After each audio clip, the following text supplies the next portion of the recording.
What is up, everybody? Welcome back to another episode and live stream of Let's Get Nuts at the Ben Thomas Show. I've got some crazy ass hair going on today. Clearly, it's the Let's Get Nuts Sunday hair. I have not styled myself for you guys, but it doesn't matter because today we've got some beautiful guests in our panel. We've got Mr. Chris, we've got Eddie Money Mendez, as well as Classy Thomas in the back, and I think Pete from OFAC is going to be here. Oh, I think he might have just popped in. So, we're going to have a packed show sheet, some great guests. Guys, today we're going to talk a little bit about some of the Hot Toys news. We got a ton of entertainment news to cover, as well as a Joe Biden head sculpt. And then lastly, I want to talk a little bit about accessories. Should Hot Toys have an accessories store? And if they did, how would that actually work? So, guys, stick around. Today we are going to get nuts. So let's do it. Come on, let's get nuts. I give you Ben Thomas. Showtime. Here we go.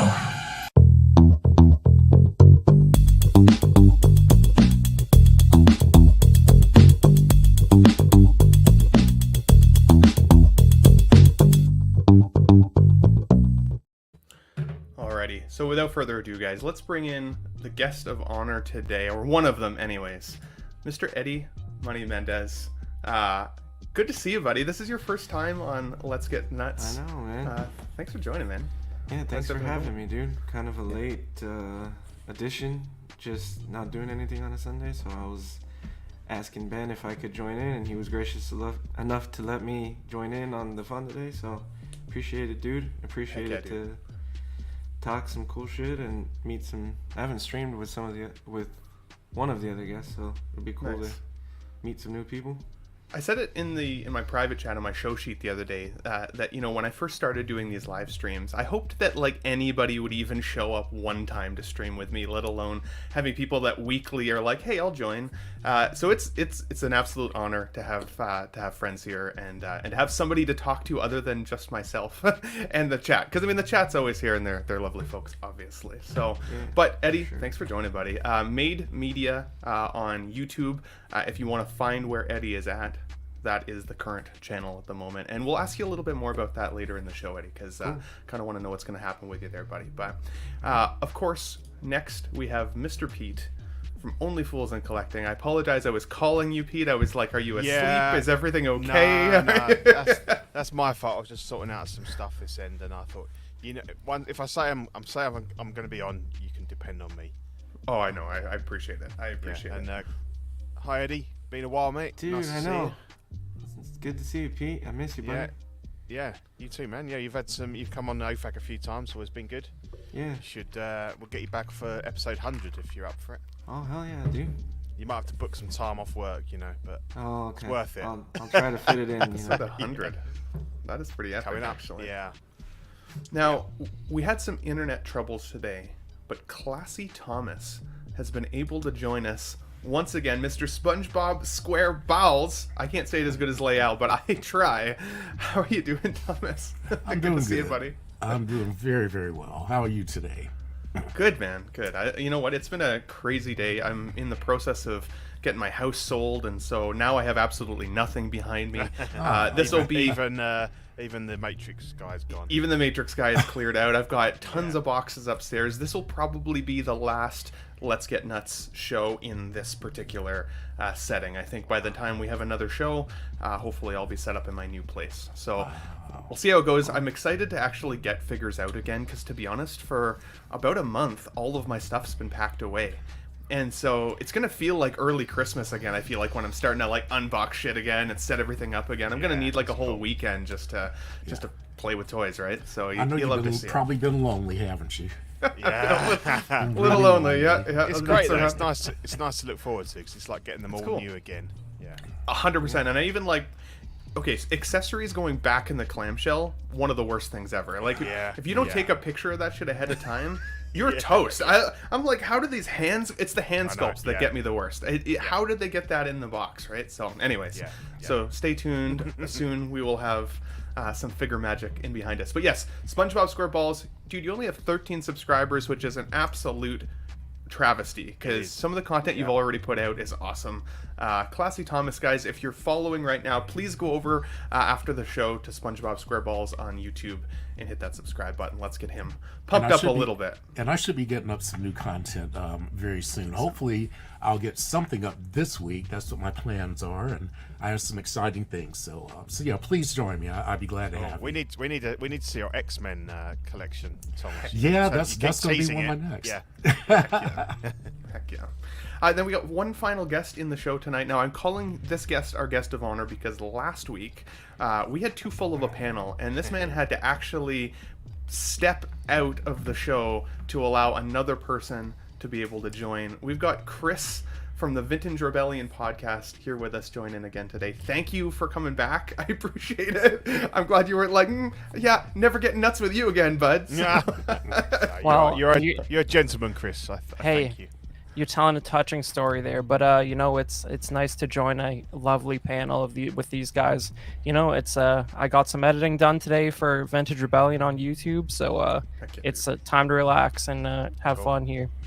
Yeah. Heck yeah. And we got a lot to talk about today, so I'm excited that we got a bit more of an eclectic panel today, because I don't know where you guys are going to land. I mean, we often see these podcasts all throughout the week, so we get to hear kind of the same takes over and over from a lot of folks. And today it feels like a bit of a wild card panel, so I want to jump into that for sure. But Chris can be found over here at this logo, the Vintage Rebellion podcast. Again, go over, check that channel out as well. I've been enjoying that on my drives, actually, back and forth to work a little bit lately. So really, really good show. Definitely worth the subscribe there. Thanks, man. Guys, let's check in with the chat first, because then we got a ton of stuff to jump into here. So today, Mr. Christian, formerly Xander, oh my god, is that a Biden figure? Hey everybody, is but a Biden head sculpt at the very least, and we'll dive into that for sure. King Dingling in the chat, good to see you here, buddy. Lane Kramer couldn't be here because he's on his way to see, I think, Transformers Rise of the Beast, so enjoy your movie there, Lane, but we miss you, buddy. Thanks for still sending out a nice comment there, of course. We've got Mike Latoris in the chat, says, hey, I wonder if that Biden figure was part of the $10 million bribe he and his son got from the Chinese. History in the making right there. That is a great comment, and yeah, maybe. Well, we'll just demonetize the video. That's good. yeah, no doubt, right? Suddenly, the Let's Get Nuts podcast suddenly disappears from the taken internet down. entirely. You hate to see it. We got Thalia Meyer in the chat. Good to see you, buddy. Thanks for joining once again. Happy Sunday, everybody. We've got the Mark Pearson, sweet Mark Pearson in the chat. Sunday fun day. Good to see you, buddy. AJ Agrusa, greetings, friends. Hope all is well. You know what? We are hanging in there, buddy. I'm going to feel better when I've got some toys behind me again. That's for sure. Absolute Irwin. Oh my god, I thought it said best a nut. Bust a nut for this crew. Jumbo baby. You'll love to see. Thanks for joining, buddy. We got Mr. Mark Mitchell here. Hey everybody. Good to see you here, man. Thanks for joining. We've got Jose G. Hernandez. What's up, everybody? Ben, nice streaming with you the other night. It was. It was cool to actually get to have a face to the name for the guy that I've been ragging on all this last couple weeks for this Thomas Wayne theory. Thomas Wayne did not show up in the Flash now. Like, I think it's effectively spoiled. I was disappointed. Maybe. I was disappointed, but I was a little wrong. I will say I was a little bit wrong. So, but good to see you, everybody. We got Decathri in the chat. Sup, gentlemen? Good to see you. We have my mom in the chat, Rachel Miller. Hey, Bubba, watching Mumsy. Love to see it. She used to call me Bubba all the time when I was a kid. You guys are not allowed to call me that, but just You put it try out and there. stop me. You can't say that shit on the internet, and like that stuff, that kind of shit sticks with you forever. So, we got Action Figure Academy. Yo to you as well, good sir. We've got Joker J in the chat. Fellas, Jumbo, good to see you. And then we have Connor here as well. Says all Hot Toys has to do this week is hype me up again to show us Spider-Gwen 2.0 with civilian clothes, akin to the new Miles. That would be cool, actually. She was actually one of my favorite characters, I think, from the new Spider-Verse film. So we'll check in with the chat again in a little bit, but we got 20 people here watching. If you can hit the like button just to get some action on the video, always appreciated. Of course, if you like the content, and then please subscribe to all of my friends here in the panel, guys. We got a couple pieces of entertainment news that I want to start with. Kang Dynasty, the Kang 2025. It says here, The Avengers Kang Dynasty has been officially delayed to the year 2026, May 1st, that is at this point. Now, obviously, I think at this point, this is to do quite a bit with some of the controversies surrounding Jonathan Majors, unfortunately, with what's going on with him, as well as the writer strike that's currently present. I think a lot of delays are going to start kind of popping up in our feeds over the next little while. But to be honest with you, I feel kind of okay with this. I want them to get some of that drama sorted out first. I want a well-written script. If we're going to get another Avengers film, like, it needs to be a banger, or else honestly, like, Marvel fans are just going to start walking at this point. They're already starting to see that, right? Eddie, what do you think about this news? Are you even excited for the Kang Dynasty film, or are you starting to feel that kind of Avengers fatigue at this point? I don't think it's a secret that I'm not a super fan of the new phase for Marvel, so I feel like they haven't been able to tie together the whole Kang thing as well as they did with Thanos. Like, it kind of feels all over the place for me. I was interested in the character with Loki. He was kind of cool in Ant-Man. But yeah, it's no surprise that they're pushing it back, and I kind of agree. If they push it back, they figure everything out, maybe they can kind of get the whole act together, maybe get a little more tied in together and come up with something better, but I don't know, I guess we'll see. Totally. Pete, if they had to change the actor at this point, if Jonathan Majors has to be removed, do you feel like that needs to happen immediately, or is it something that they can kind of transition into slowly over the next while? And what are your thoughts on this film delay? First of all, I'm really disappointed because I thought it said Kong. I thought it was a King Kong thing. So, oh my god! Suddenly, Kong is in the Avengers. Yeah. Well, yeah, but I didn't see that.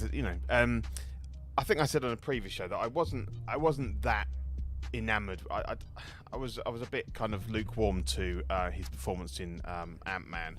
So for me, I don't think he's really cemented himself as that character. So it doesn't particularly worry me that they could change him out.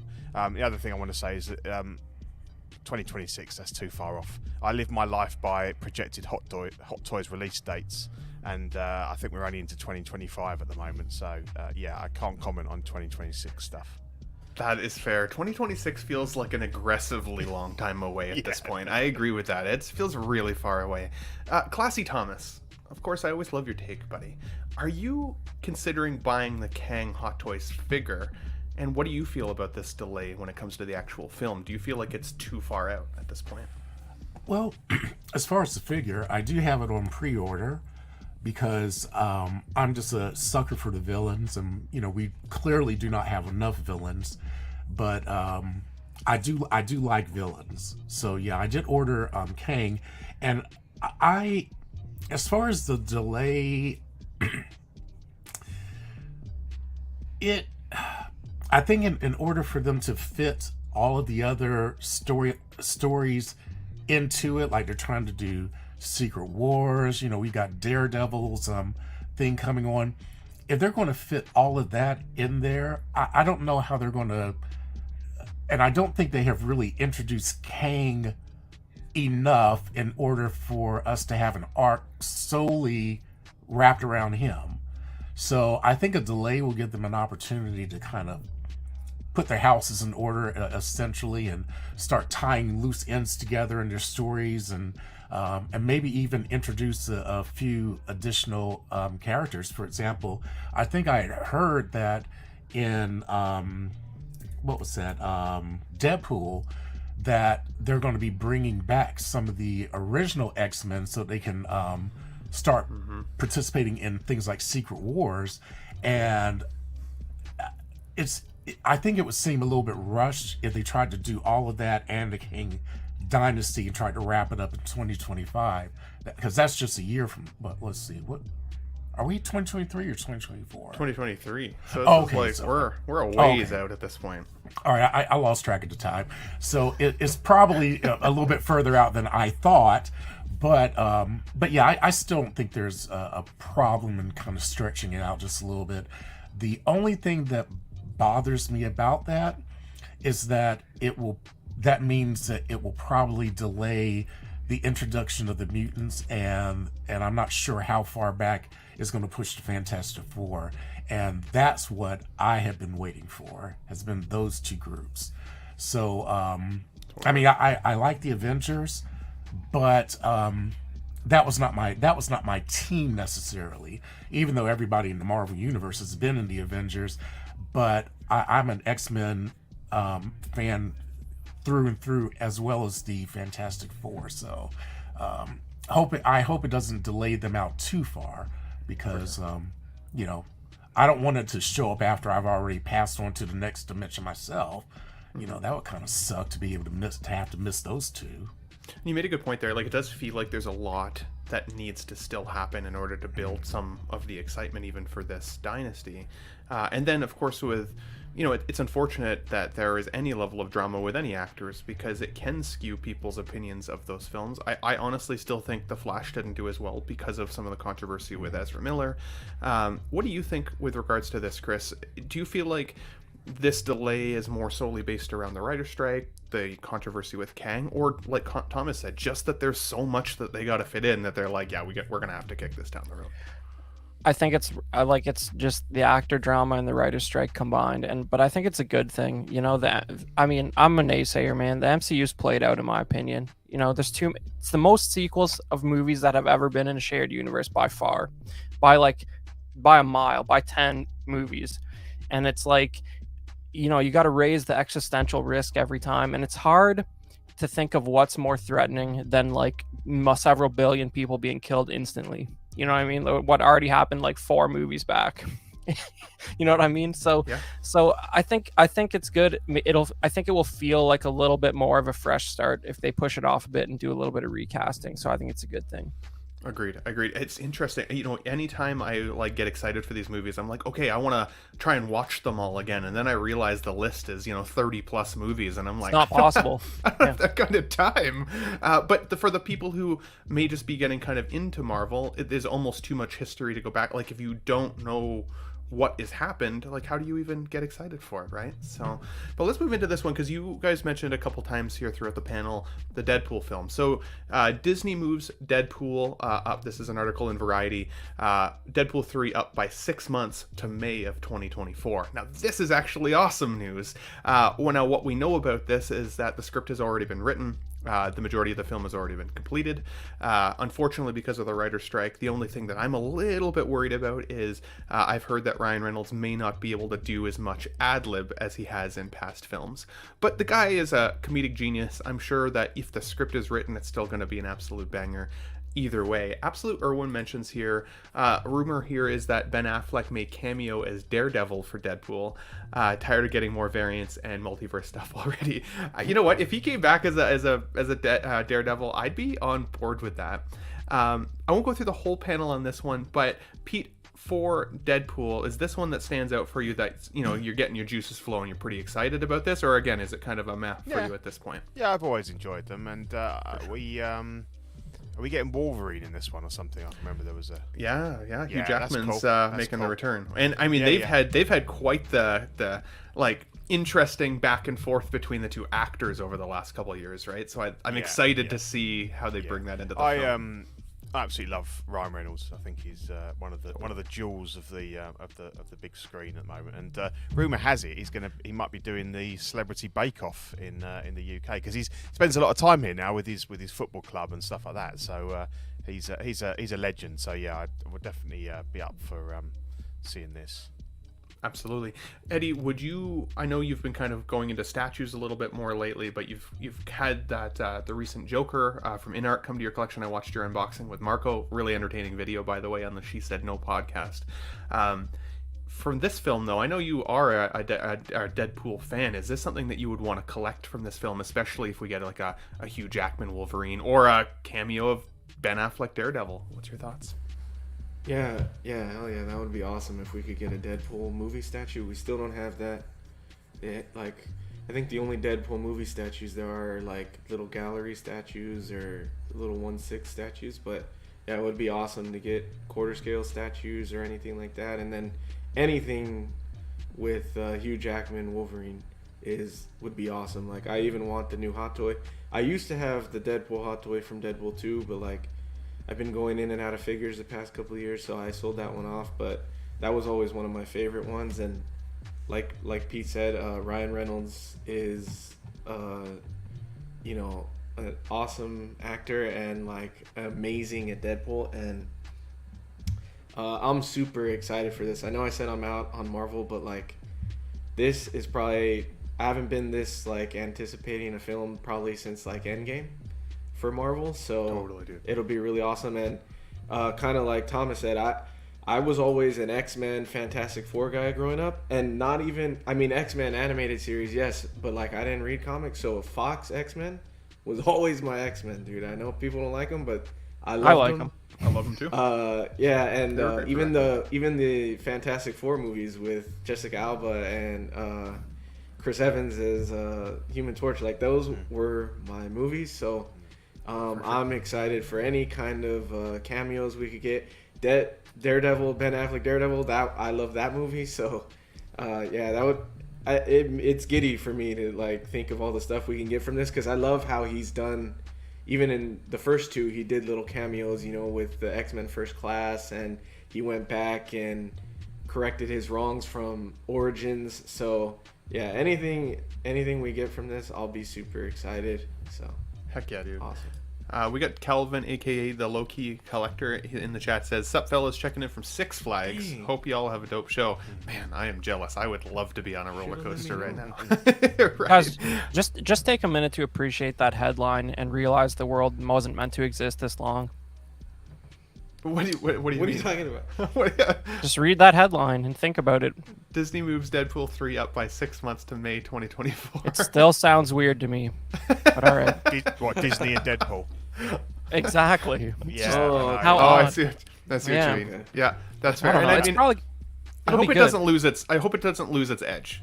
You know what I mean? I think that's what you're alluding to, right, Chris? Is that like up till now it's had the ability to, and some freedom to be a little on the touch base side, right? And now it's Yeah. Disney property. Like, what does that mean for I mean, Deadpool? the first one even had Gina Carano. Like it's so not Disney. Oh yeah. Right. Yeah, oh my God, no doubt. I forgot she was in that. Action Figure Academy says, Affleck back as Daredevil. Yes, sounds good. Too good to be true. Affleck ain't happy with DC. I mean, yeah, right? It could absolutely happen. Jose here says, I like Affleck's as Daredevil, not going to lie. Director's cut is where it's at. I don't know if I ever saw the director's cut of that film, to be honest. I didn't either. I've heard people say that, and I've always thought I gotta go check that out. Gotta check that out too. Pete, I want to get your opinion on this next one. So Wednesday season 2 by Jenna Ortega has more horror and less romance. Now, I didn't mind this show. I thought it was pretty well done overall. I had a fun time with it. Renz Tolentino ended up sending me a Wednesday print that he did, and it's absolutely stunning artwork. So go over and check out Renz Tolentino's Instagram if you guys get an opportunity. But Thomas, did you watch the Wednesday show by chance? And if you didn't, what are your thoughts on just the fact that they're looking at more horror for this Wednesday Addams season 2? Well, no, I didn't see it. Unfortunately, I've heard good things about it, but I don't know. With all the things out there that you can watch on streaming, it sometimes gets a little bit overwhelming, and it has to be something that you feel like you can really jump into and really stick with. However, if they're going to make it more horror based, now I'm a sucker for a good horror movie or a good horror series, so I might be tempted to check this out. I mean, it sounds really interesting, and I actually do really like the Addams Family as a television show back in the day. So yeah, I might have to check this out. Sounds kind of interesting. I think it's a weird article, right, from Variety, because I think it seems like a strange sword to die on a little bit. If people liked the romance from season 1 and kind of the couplings from the characters, they may be kind of disappointed that that's not continuing. That was actually probably my least favorite part of season 1. I liked some of the way, like this scene here where she's holding up piranhas. In the first episode, she drops a whole bunch of piranhas in the pool with some bullies in there, and I mean, it's great. It's exactly what I was looking forward to. And then there were some like ebbs and flows with the first season that, it touched on kind of almost what felt like CW level romance as opposed to like really well developed. And it was missing a little bit more of that, I want to say, horror element, or just creep factor. I think the Addams Family is known for their creep factor, not necessarily their horror factor. Pete, what do you think about this? Do you think that they should go more in the direction of like a horror style show, or should they keep it more to the creep style with a bit more of a love arc? I enjoyed the first series. You know, it was. I really enjoyed the music. I'm a big Danny Elfman fan, so the music on that was really good. Yeah. And I'm quite happy with it as it is, because I always found that, you know, the Addams Family, particularly the couple of movies, you know, I quite enjoy those, and it was good to see a little cameo from Christina Ricci as the original Wednesday. I think they need that sort of campy. I mean, the romance, yeah, that's the kind of teen angle, and I didn't find it overly offensive. But it doesn't. Yeah, it does. It needs to be careful. It doesn't want to go too graphically horror. I think it needs to be that kind of whimsical sort of, you know, tongue-in-cheek black humor kind of thing. So. Totally. Yeah. And I wonder if they're giving us this type of comment from the show creators, because, you know, even Mark Pearson here in the chat says, I gotta be honest, I was just a little too old for the show. The teenage angst shows don't work for me. And I'm wondering if they're trying to appeal then to an older audience, right? Because right now they're somewhere in between. It's like, who's the show for? Is it for the younger audience? Is it for the older audience, the people like us who have the nostalgia for the original Addams Family series? I feel like those should be the people they're really trying to, you know, portray this new show to. But at the same time, new audiences, they've got a lot more lifespan potentially to develop these characters over time. Eddie, do you think that this is a good choice that they're trying to move to more of a horror angle, or do you think that they should stick with kind of what's worked for them in season 1 so far? I think if they move more towards a horror angle, that would, like you say, appease more of the fans that are more nostalgic from the older Wednesday and Addams Family stuff. So maybe that's what they're trying to do in season 2. Is, you know, season 1 was maybe for a younger audience mixed with some nostalgia in there, and then season 2 maybe keep the nostalgia for the older audience. But it's funny that you mentioned like CW romance kind of thing, because the creators of the show, I didn't even know, are actually the same creators as Smallville, which I loved growing up from CW, Smallville, and they did a lot of CW shows. Those creators, so it would make sense that it has that feel, and then everybody's saying that it's more of like a teenage drama kind of a show. That would make a lot of sense with the creators like having that history that they do. So, but I didn't watch season 1. Now I'm more interested to go back and check it out now that I found out that it was those same creators of Smallville. So I think it way more than I expected. I will give you that. Oh yeah. Sorry to cut you off. I definitely I didn't expect to like it as much as I did. So I'd recommend it. Give it a try anyways. And she as Wednesday was awesome. Like she crushed the role. My friend Hannah in the chat says, on Riverdale and Sabrina, Netflix made them both like weird, demonic, gory. Hopefully this show is more creepy and less satanic ritually, which is fair as well. Again, Addams Family is kind of notorious for that bit of that creep factor, right? So, but guys, we got 28 people in the chat watching, and anybody watching the show after the fact on replay, let us know what you guys think. Is this a good direction for the Wednesday season 2 show, or should they again stick with kind of what worked for them in season 1?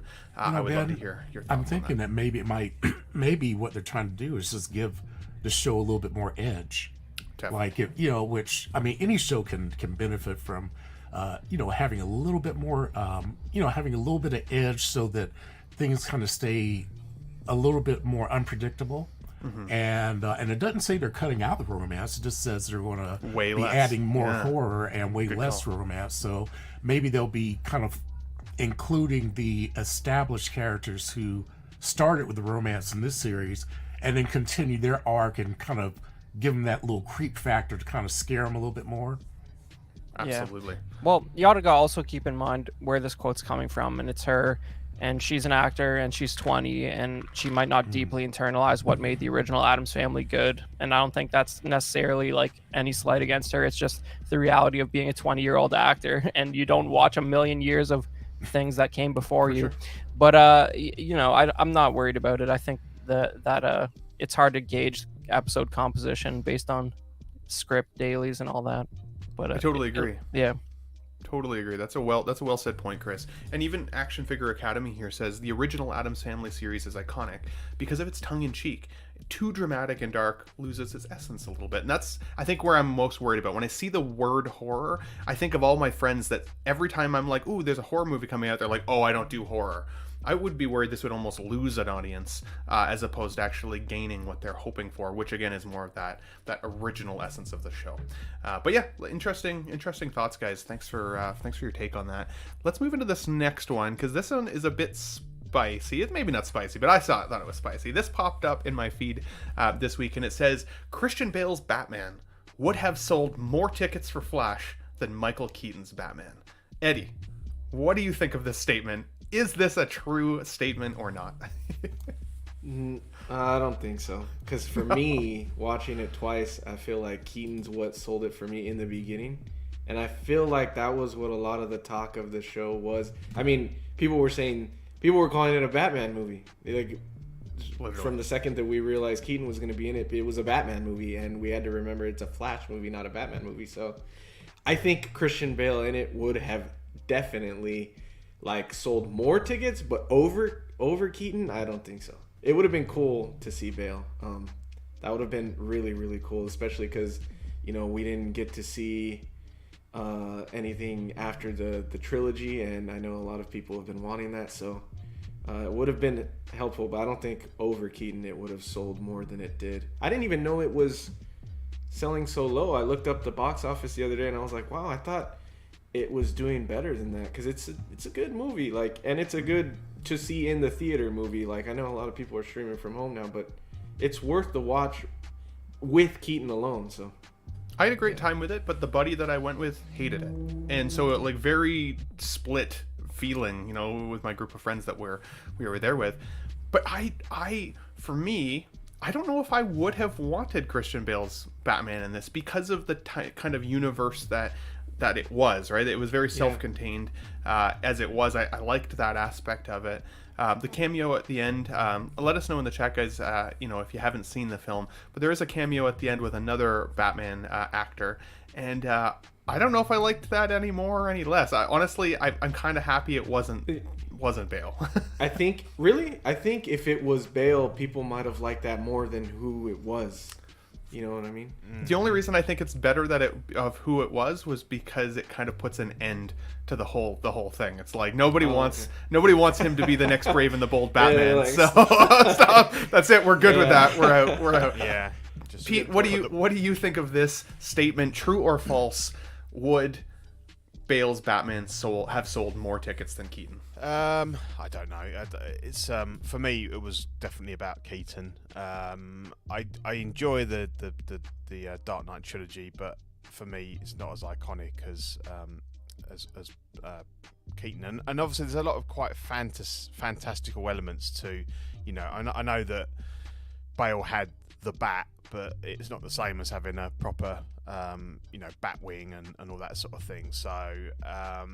I think, I agree. I think he's too grounded in reality to realistic depiction to fit in well with this. And I didn't mind the movie. I wasn't a massive fan of the Flash stuff. It was very much for me about Keaton, and I enjoyed his performance. But it's not something that I would race to go back and see again. Certainly not the cinema. But no, I don't know. Would it? I don't know. I think when I talk to all of us sort of guys on the networks and everything, it's always Keaton that everyone comes back. I know you love Bale and Shane does and stuff, but I don't know. I don't know whether people would if he's that strong an image in mind that Keaton is. I guess if you think about it, I don't know what else to say other than normies, people that don't collect or are as in pop culture as most people. If you ask them who's Batman, I think a majority of people would say Bale. I feel like his is more to a broader audience. So if you think about it that way, maybe. But then again, I feel like those people don't watch the trailers as much. They don't fantasize over the movies as much. So would they go see it more too? So there's There's a lot of Yeah. aspects. You guys, there was a term when Batman '89 came out to describe the sheer pandemonium that enveloped the society at the time, and that term was Batmania. And Bale has no Batmania, and Batman '89 is also responsible for Batman the Animated Series being what it was, and that era of Batman changed the world, and people come out for it. Absolutely. Yes, Great point. I, Great point. I don't think I could have taken a movie that sounded like this. I haven't even seen the movie, but I just I can't envision that. But yeah, I'm a Keaton. Well, I'm more old school because that was introduced when I was young, when I was in my early 20s. And so that's who I see as Batman, even though I really did enjoy Bale's version also. But I always kick back to, well, actually I kick back twice. I kick back first to Keaton in terms of movie representation, but the one who I always will see in my head is what's that, Adam West? West, yeah. Because the bat dance, it was so campy and so much fun that that I really I think about what brings me the most joy. And I think when I was younger, I really enjoyed the campiness and even Keaton's Batman, because it was done by what's my boy's name? Tim Burton. Tim Burton, exactly. Yeah. That he kind of had that campiness to it, and then things start trying to get real serious, which I'm not opposed to, but I think there's a little room for both, and I think that Keaton's kind of combined the most of that combination of what I like of seriousness and camp, and just made it a fun viewing experience for me. Absolutely. I think it's interesting to see some of the chat comments. Mark Pearson says here, Keaton is the reason I went to the movie. Preach. Right? Let's see how else here. Some folks are saying here, you're right, Christian is, or you're right, Ben, from Big Rib, Christian Bale is a different universe. Absolutely. Some people say it would have been better if it was called Batman, which honestly may have actually had a better theater draw, right? Jose Hernandez says here, the ending was changed by Gunn. He didn't want to give people false promises, which I can appreciate. I know for me, I think you made one of the points, Chris, that stuck out with me the most there with regards to this discussion, and that is that Batmania that you talked about. When I think of the Keaton Prince. verse, right? Yeah. Yes. Obviously they had Jack Nicholson as Joker back then, which he was awesome. Don't get me wrong. I loved his version of the Joker, but I still love that movie most because of Batman, the outfit, the campiness, all, the let's get nuts, you want to get nuts, let's get nuts, like that type of feel. Whereas when I think of The Dark Knight, I think of this character. No, you complete me. No. Shit, sorry. Clicked it twice. Got that excited. I love Bale's Batman. Don't get me wrong. Dark Knight is probably one of my favorite, if not my favorite film of all time. But a big reason for that is Heath Ledger's performance, not necessarily Bale as Batman. And with how good the film overall was, I'm happy that stayed in its own universe. I think if Bale had been in this, I actually think it would have sold less tickets. I think people have been hankering for a Keaton return for a long time. And, the man is in his 70s, but still absolutely crushed it coming back. He was awesome. And has sold some, or has meant that for Hot Toys as collectibles, we've got some really cool figures to potentially look forward to, right? So, I love Chris talk about Batmania. Yeah, I just remember it now. I was 14, and I think it was probably the first movie I went to see like on my own with my cousin, and I just couldn't get enough. I bought all of the magazines, because you didn't have the internet then, so it was every little crumb of stuff, and they'd bring out I'd buy all the newspapers that had stuff in there, and cut it all out, and I had like a book thing that I'd put. I was just besotted. I just sort of bought into that hype massively, and it didn't disappoint as a movie when it finally. I bought the Prince album on cassette. I bought the Danny Elfman soundtrack on cassette, and just wore them out. It's fantastic. Yeah, and that Danny Elfman that's the intro of the animated series too. So that just defined like a 5-year era where you got the sequel as well. And I don't know if it's lived up to that in terms of cultural relevance. No. I love Batman the Animated Series too. Like, great call out. That show I still can just put on and absolutely enjoy every episode. The first 2 seasons though are absolute standout. Like, every episode is an art piece. I love it. But when I saw The Flash the other day, I immediately came home and was having I enjoyed it. I came home and I turned on the Danny Elfman soundtrack in the background just for a good loud playthrough in the house while I cleaned up the kitchen, because it just gets you. It just like there's something about it that gets you. And that's coming from somebody that absolutely loves the Hans Zimmer soundtrack from the Dark Knight films. I love those soundtracks. In fact, that's something that I typically listen to just in background as well. But Keaton is the way to go. Guys, great thoughts. Everybody listening on replay, let us know what you think. Would Christian Bale's Batman have sold more tickets than Keaton?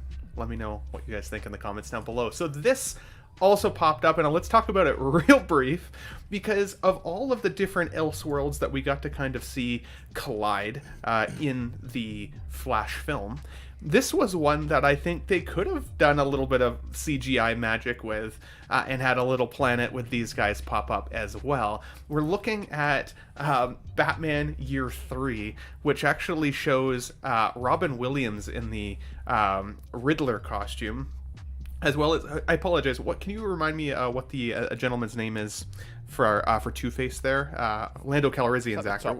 Billy D. Billy D. Williams, thank you. On It's the just poster. yeah, love it.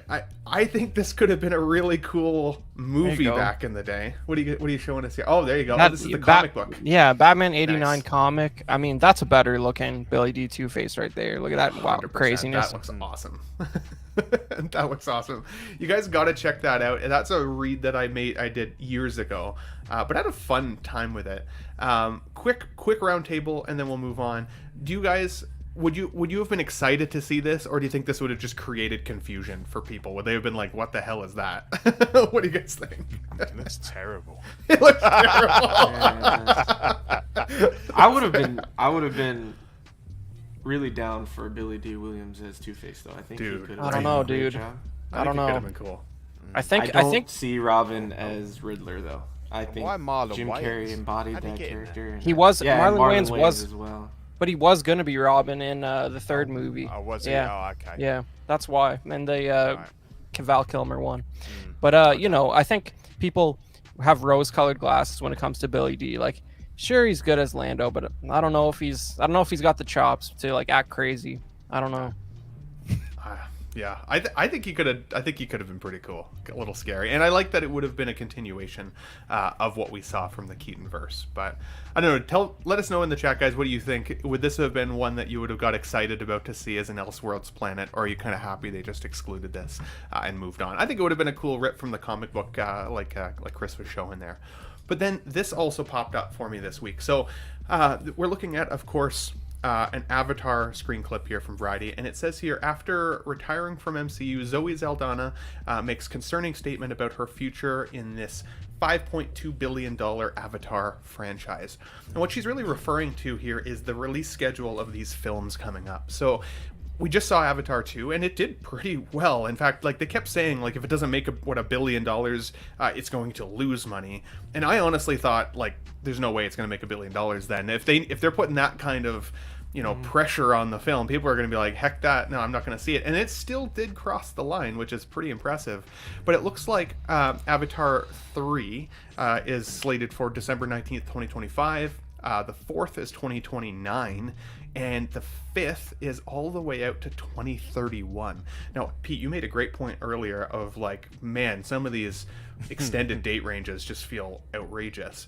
I feel, after watching the second film, kind of done with Avatar at this point. I don't know how much more they could get into that isn't going to start feeling like they're revisiting the well. Obviously, we're going to see different cultures still going forward. I think, like we did with the water folks as opposed to the forest folks. But is that enough to draw people out over the next 10 years, almost like 8 years? That's a long time. I haven't even found the strength to watch the second one yet.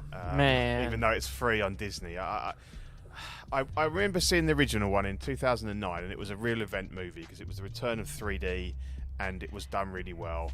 I fought through snow, probably some of the worst snow we've had in the UK, and that would be nothing to you in Canada, obviously. But yeah, and that was great. But yeah, just this this fifth movie now is going to be 22 years after that, and I don't know, flogging a dead horse to me. I appreciate the CGI and the beasts and stuff, but yeah, I don't know. I mean, I will watch it, but I think I'm going to have to, if I was you, Ben, I'd have to smoke a few special cigarettes first, I think. But, I tried that and it put me to sleep. I started watching it for a second time. I got an hour in, fell asleep on the couch, woke up, went back to it the next day, and it was like 2 more hours of this film. No, I'm good. Yeah, I've seen it. I've seen it. I know what happens. I've seen it. I'm good. And I haven't gone back to it since. So I liked it. I liked the film 100%, but I don't feel like it has the rewatchability. Even the first film, I didn't feel like it had a ton of rewatchability. After I saw the first time, I was like, okay, I've seen it now, and I only rewatched it in preparation to see the second film. I tried that, and I did. It all happened these the years same later. as you. I fell asleep an hour in, and I didn't go back to it. So There you go. Eddie, what do you think about this release schedule and the fact that Zoe Saldana, who was absolutely beautiful, she was 27 in her first film, she's going to be in her 50s by the time the 5th movie releases. What are your thoughts on like such a long release schedule? Should this movie just be allowed to die at this point? I don't know. I don't know if they have the draw there to make it last 5 films. I think a third one would do well, and I think like you could kind of tie it up in a trilogy maybe.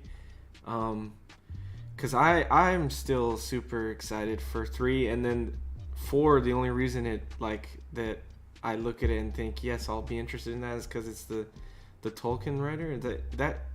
That's the is that the dragon that he wrote in the first one, or like the big? I've always wanted the to whale. know more. Oh, okay. See, I don't know if I'd be as interested. I've always wanted to know more of that story, like if they did like a prequel sort of and kind of showed. I thought a prequel would do really well of the background on that whole thing, but for the first one, I loved the first one, and I've rewatched it several times. Like, I know it's a long movie, but I thought that had a ton of rewatchability. I've loved it, and I love the actor, the main actor, Sam in Worthington. Avatar. Yeah, and I always want to see him in more things, and I feel like he doesn't do a lot. That's why I get more excited for Avatar. Paychecks from Avatar were too big. That's why he doesn't do a lot. There you go. There you go. Yeah, 160's Nut says it made $2.3 billion. First one made $2.9 billion. You guys are crazy thinking this movie is close to dying. I hear you, man. I'll reiterate. I don't think it's necessarily close to dying. I just wonder if it should be allowed to die. Like, what? Like, are fans actually excited for 5 different films over the course of 20 years worth of movies? Couple things, man. You guys are thinking about this a little bit wrong, I think. Okay. First of all, every single movie you get from James Cameron is a gift from God, and you need to just accept it and internalize it and appreciate it the way that it is, because there's nothing like a James Cameron movie in the current year. There's no other director still working that is given carte blanche to do whatever the heck they want and will argue with the studios and get their own way. That's why Spielberg left Indiana Jones 5. That's there's just none of them left who have the tenacity left within their body to fight the studios and get what they want and put their resume on the line to determine that. So you have lunatic stuff happening in Avatar 2, and the studio couldn't do anything about it. It's like basically like the Star Wars prequels, where you just have one like crazed artist doing whatever they want with 150 million plus.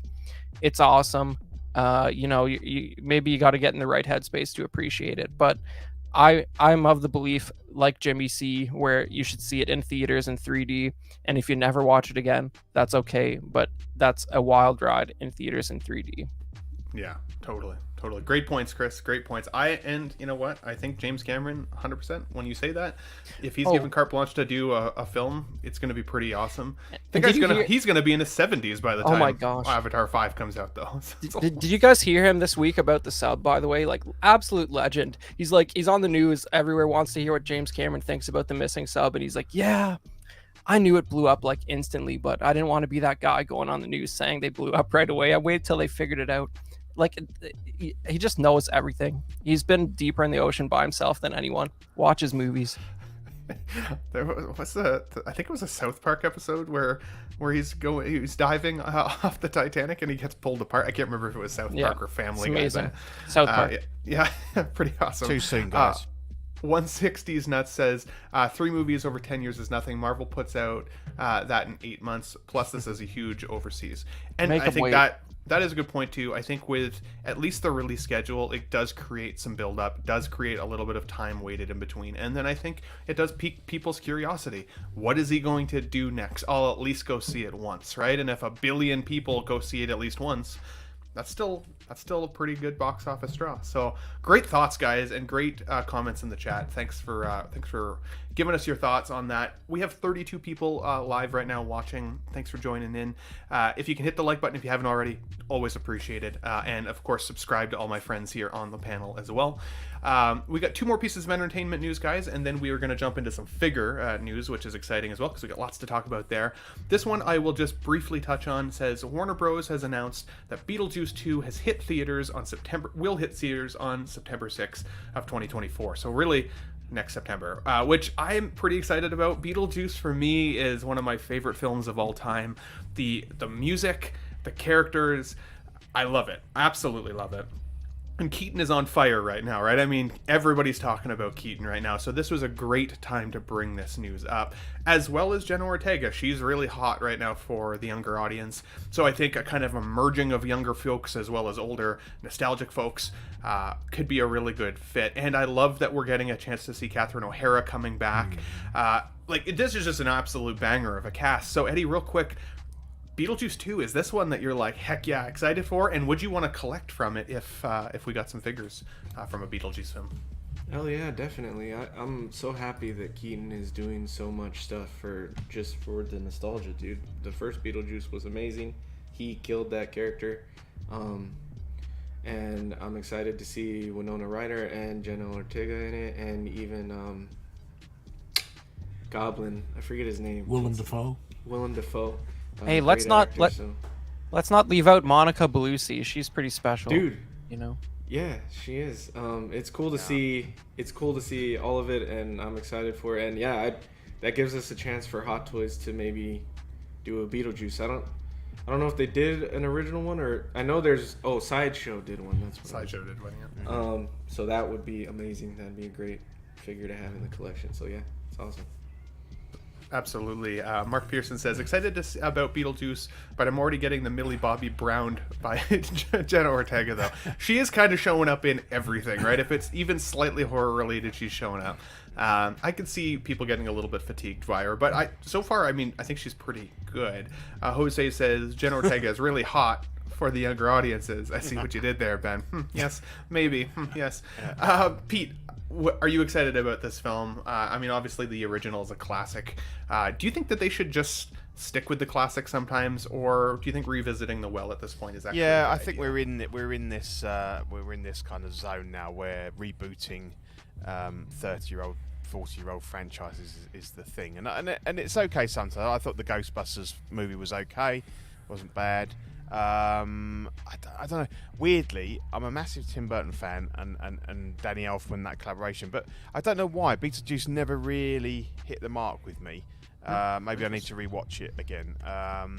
So I'm not majorly excited, but so maybe it's an opportunity for me to watch the original again before this, and maybe I'll connect with it this time around. But yeah.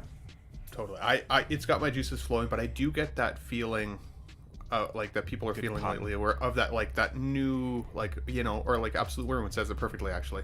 More sequels, yay! And it's like, I get it, but like I hope that it's good, but I also hope that they don't detract from the original. I hate when, you know, you get a sequel film and then it's worse, and it's just like, I just wish they'd stuck with it. What do you think, Chris? Is it a good call to revisit the well on Beetlejuice? People have been asking for this for a really long time. Yeah, it is for 2 reasons. One is 2 movies in 40 years is not like, oh my god, so many sequels. That's chill level. 2, Beetlejuice is going to look exactly the same because you pile that much makeup on Michael Keaton, you can't tell the difference.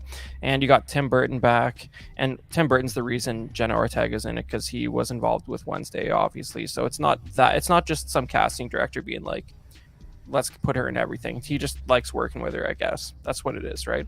So, I think it's going to be good. I think they'll be able to do something interesting with it. It's going to be, it's weird to me because I guess Jenna Ortega's like your primary lead who's going to suffer some horrible consequences dealing with Beetlejuice, but with Baldwin and Gina Davis, like, they are suffering a real crazy existential crisis of horrific proportions in that movie, and I don't know if studios these days are brave enough to put Jenna Ortega through something like that. Things just aren't as edgy as they used to be, but I'm excited for it, and hopefully it has. I haven't checked if it has Danny Elfman attached yet or not, but it's got to. It needs to. It has to at this point. I totally agree. If it doesn't have that kind of iconic soundtrack to go along with it, it's not going to feel. It's going to feel like a ripoff, like just a very much a 2.0, and not that same heart that I think it had originally. Thomas, I want to go with you on this last piece of entertainment news, and then let's get into some toys and some figure news, guys. This popped up. If Daniel Craig didn't exist, Henry Cavill would have made an excellent Bond. He looked terrific in the great and physical role. It says here, 007 directors call Henry Cavill's James Bond audition tremendous. Now, I mean, when I see an article, a headline like that, I'm like, well, yeah, freaking obviously. It's Henry Cavill. He's awesome. But Thomas, who is your James Bond first? And can you see a Henry Cavill as a Bond for the future? All right, I think that there might be some people that might criticize me for this, but I liked all of the James Bonds, but I am a really big Roger Moore Yes. fan because I'm sorry, he was when I think about things like Moonraker and what was the one that had Grace Jones in it? View to a Kill. View to a Kill, exactly. Yeah, so and it good. had all that great music with it from U2 and everything. And what was really funny is that Bond was probably the least physical Bond, but he still got things done, and it was and he still got a chance to be that ladies' man type of thing. Now, as far as Henry Cavill, I think that he would make a very good James Bond, because especially since Daniel Craig, but even before then, they had been slowly making James Bond evolve from a spy to an action hero, almost like a James what's the Bourne thing? Yeah, Bourne. Yeah, exactly. Kind of.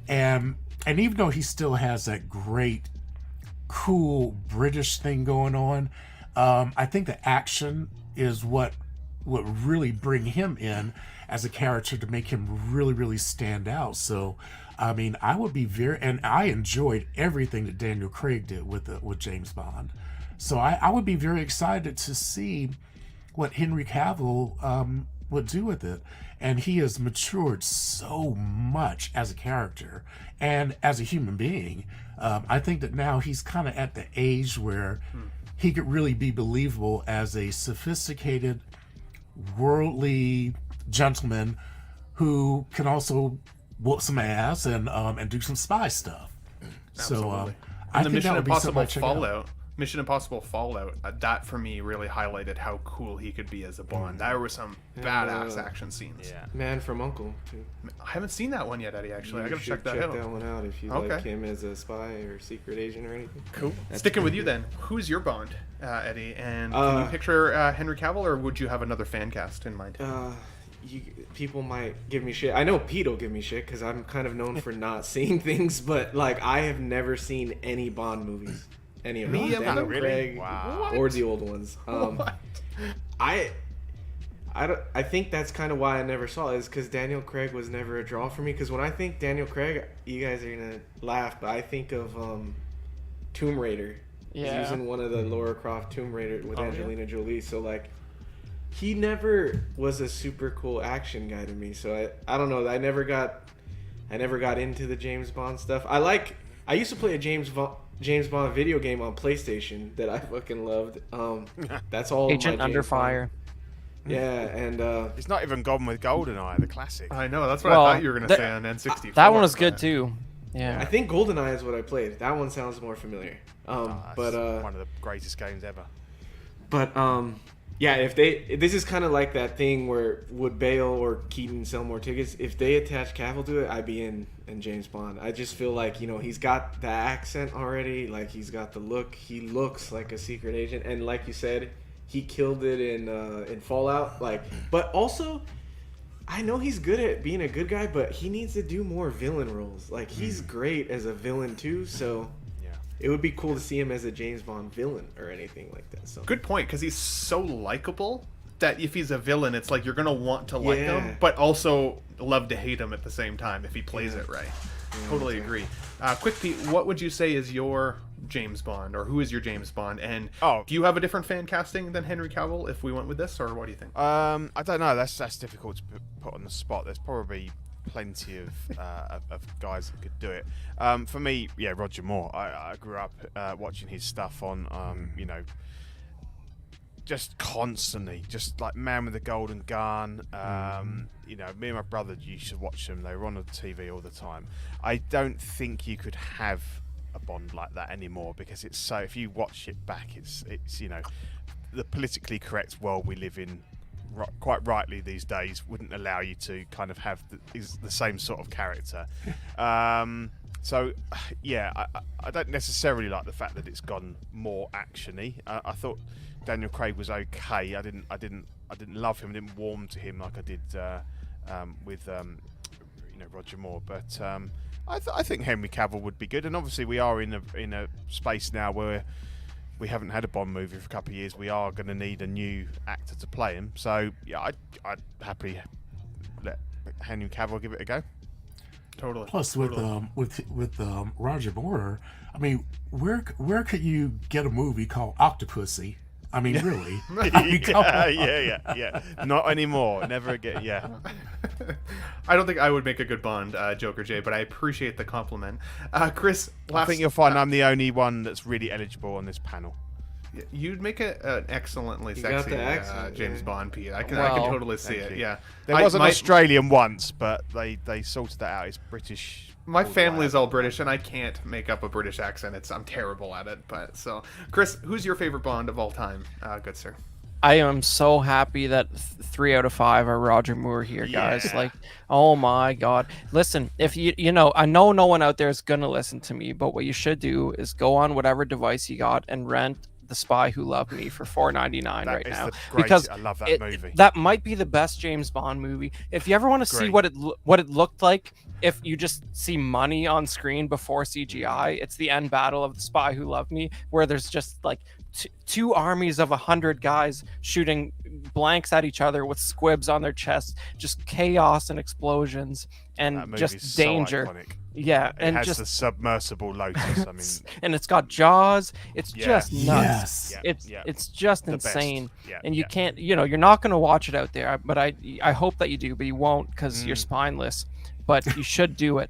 You rent The Spy Who Loves Just Me. even the opening sequence where he's on the skis Everything. and he goes off the edge, and then the Union Jack parachute opens up and the music Oh, plays. Oh, you it's just you will never. People didn't know how good they had it. They'll never have it so good again. But Henry Cavill would do all right. It would be like I envision it in the current climate as Daniel Craig 2.0. It'll be something along the same tone because they can't do anything else these days, and it'll be serviceable. I like the 5 Daniel Craig movies.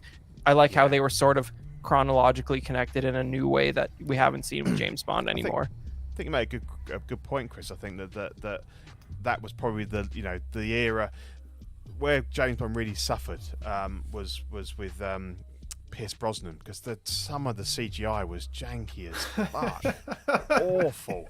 And I think GoldenEye's the best one because it has the least CGI. Yeah. No, that's a great movie, but some of the other ones. But with Craig, they brought it back more to like practical effects and did everything, if they could, like with Yeah. real, So Like- I think that Casino Royale's like, if you still haven't seen Casino Royale, Yeah, that's a it's great almost movie. 20 years old, by the way. Go watch it. Yeah, Yeah, crazy. it's really good. I can't believe that's already almost 20 years old. That's insane. Mm-hmm. Okay, you guys are going to cancel me 100% because my Bond is still Pierce Brosnan. But I was raised with the Pierce Brosnan Bond. I loved those films back in the day. They were ones that I watched on repeat. Also, Denise Richards was in one film, and she was a huge, huge crush for me when I was younger. So that helped for sure. They were not the greatest films, by the way, by any stretch, especially when I went back and rewatched so many of either the Roger Moore, even some of the Sean Connery ones. I didn't love them all. Some of them were okay.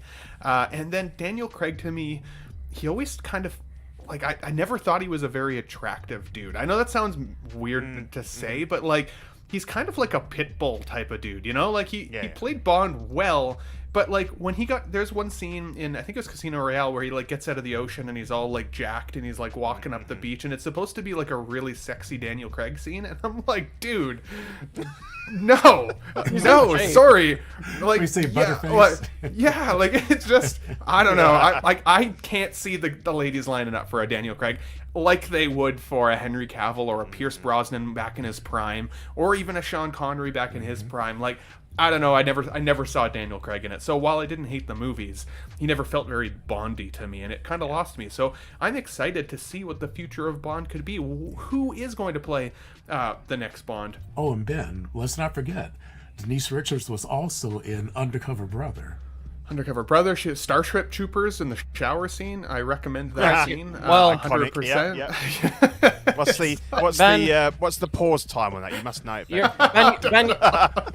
Ben, you're really disappointing me. She wasn't in that scene, but that's all right. Carry on. Oh, she wasn't in that scene. Yeah, all right. You're not no, wrong. she- Everybody else was. She You had are the not wrong. clause not to get naked. Well, fair enough. Exactly. Oh no, you know what I'm thinking yeah, of? she's not- Was it Wild Things? Wild Is that Things, the- yes. Wild Things. That's the one. Yeah, that was a messed up movie. Actually, I should recommend that for Blockbuster Movie of the Week on Collecting Weekly this week. Those guys Yeah, will get exactly. a kick out of that one. Guys, let's get into some figure news because we're an hour into the show. Thanks for everybody sticking around to check out entertainment news with us. And guys, great panel of info there. That was a really fun set of topics today for us. I'm going to dive into this one really quick, just because it's not a 6 Mark's scale. comment there. What is it? What did he say? Oh I'm with gosh. Ben. Daniel Craig is the least fuckable. You love it. Well, that's part of James Bond for me though. Like, I It's know a that new sounds criteria. I've never thought of it that way. you gotta keep it up. Gotta keep it up.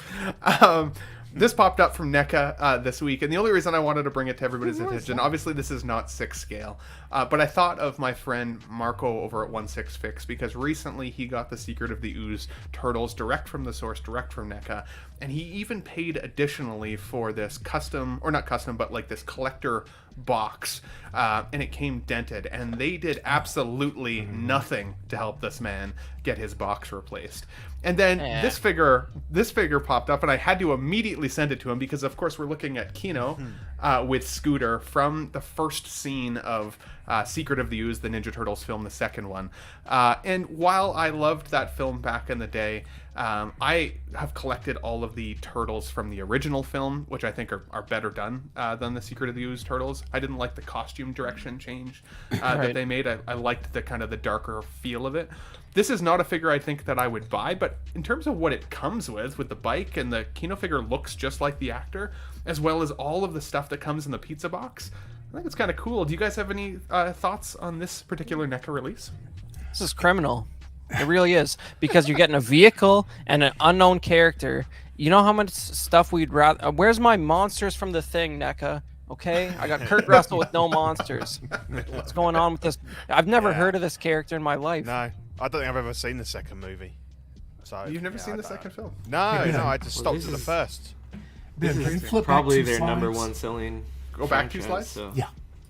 that's If what this they sells gotta- out- they're trying to milk this with every character they can. So. When But you this first is- brought this up, I thought I thought they were doing a size comparison, and I thought the thing that said hot, I thought that was a condom. Oh my god. NECA selling look condoms like- these I thought they were days. saying You hate to see it. he's about 2.5 condoms tall. Now, I'm like, now I okay. can't unsee that, Thomas. I can't From this unsee that. From this slide, you'd have no idea what it is. No. I'm guessing he stops.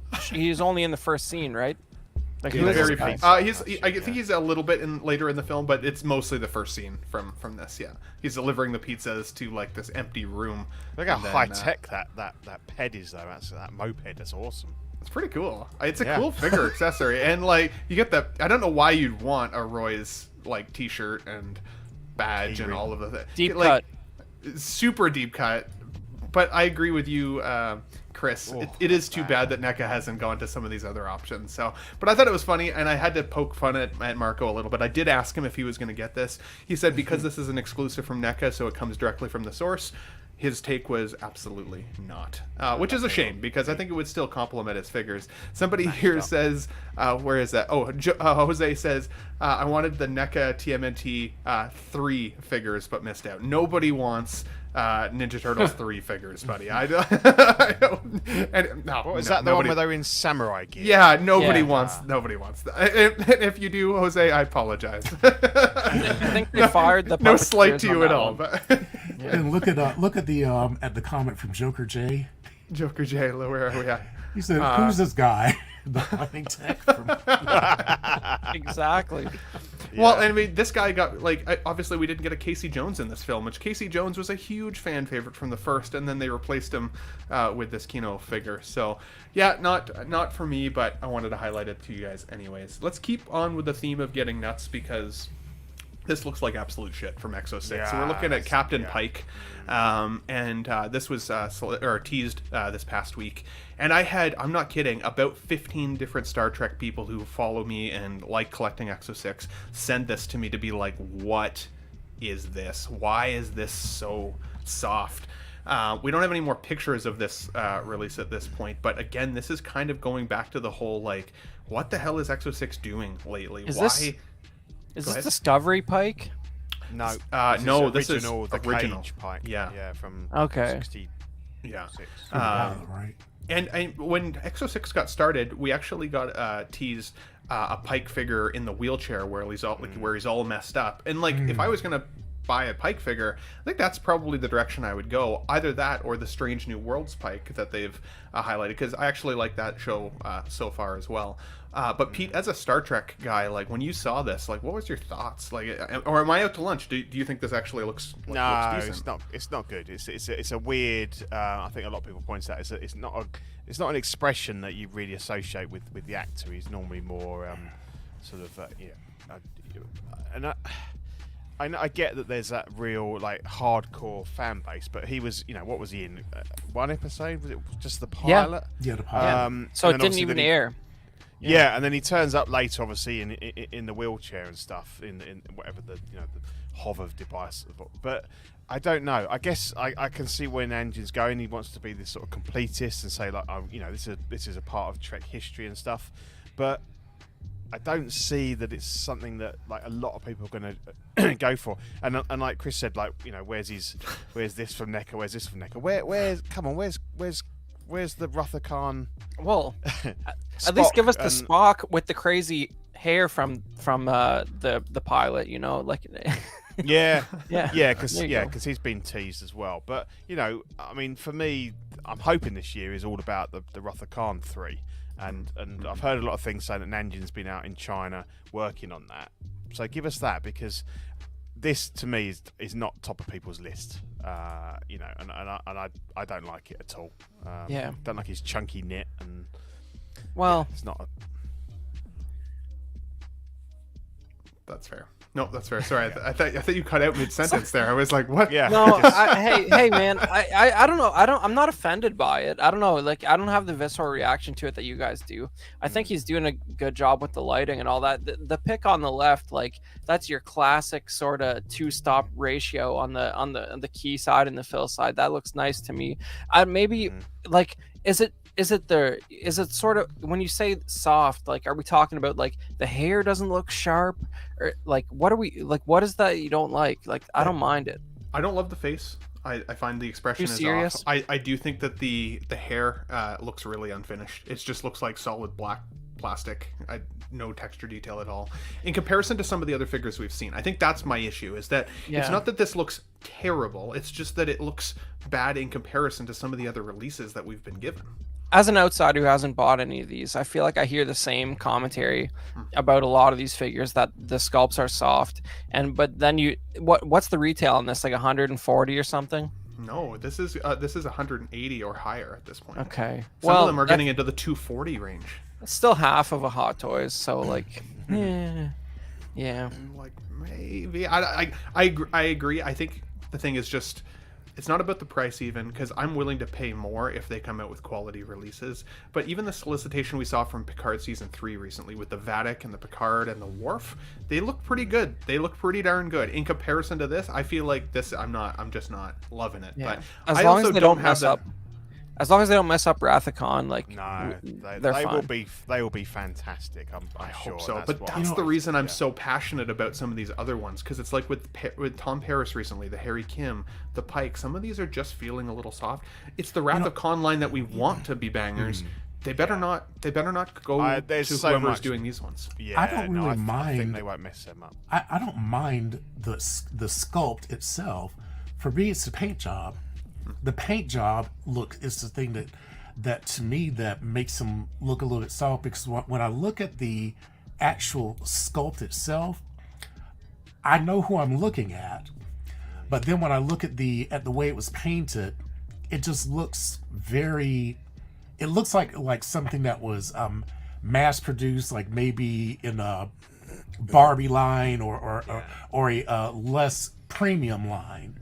I think that's the issue that I have. But I actually think that if they got somebody with really, really great paint skills, this could actually be a really good looking figure, because I think they had the sculpt down. They just did a very poor job painting it. Absolutely, guys. I've got a really good-looking figure to look at next, and Eddie, I want your take on this one first, because you're not a big Star Trek guy, right, Eddie? If I'm not mistaken. Okay, cool. I want your opinion first, then, on this guy. This popped up in my feed this week, and we're looking at the Super Duck U.S. President male 1/6 scale head sculpt of Joe Biden. Now, I'm Canadian, as most of you folks know, so I have absolutely no reason to ever collect an American president in my 6 scale collection. But what are your thoughts? It's like Jimi Hendrix. That sculpt? You know, just get it. Jimi Hendrix. Just get- Dude, okay. The only thing that's weird here, because of seeing Joe Biden so much on YouTube, Looks like it's he's like having a seizure. it's the hair. You can't sculpt hair that thin that's like sort of poofy but like barely there. Like, you can't sculpt it. So, you know, they need real hair on that guy for it to really be a 9 out of 10 for me. You know what? I think they did better with the hair though than they did with the Keaton Batman that we just recently saw, the modern Keaton Batman from Hot Toys. They really made his hair look really thick, and it's a little on the wispy side in the film. This is a better representation of wispy hair. But yeah, what do you think, Eddie? What are your thoughts on this head sculpt? I think it looks good. I think the likeness is there. I just think it's funny. It does look like the right side of his face has gone numb a little bit. And Well, he's 100. yeah, you're not wrong. It's interesting to me. I wonder who buys this stuff. Like, they did a Trump too, I think. Yeah, Meme lords. that was a disaster. I don't But they know got who all the liver collects spots. these. Wow. That suit would work better with literally any other president. Yeah. Well, He could go on Aquaman. Yeah, Ronald Reagan would be good on that. I love that they solicited this head sculpt with this body, though. That's fantastic. B, what do you think of this You this could pick Joe that. Biden head You could sculpt? pick that Captain America up pretty cheap now as well, so that'd be Yeah, a good yeah. match. From what I know of him, it looks really good actually. I just don't know why the hell you'd want it. I mean, I know it's amusing for 5 minutes to stick it on all your figures, but Yeah. it's not a long-term, display option, is it really? So For sure. I don't know. I see the comic value, and it does look good, but yeah, I don't know who's going to buy it. for sure. And I mean, of course, we're looking at just the body, right, at this point. Or sorry, just the head sculpt. There is no body along with this there. So, it's one of those things.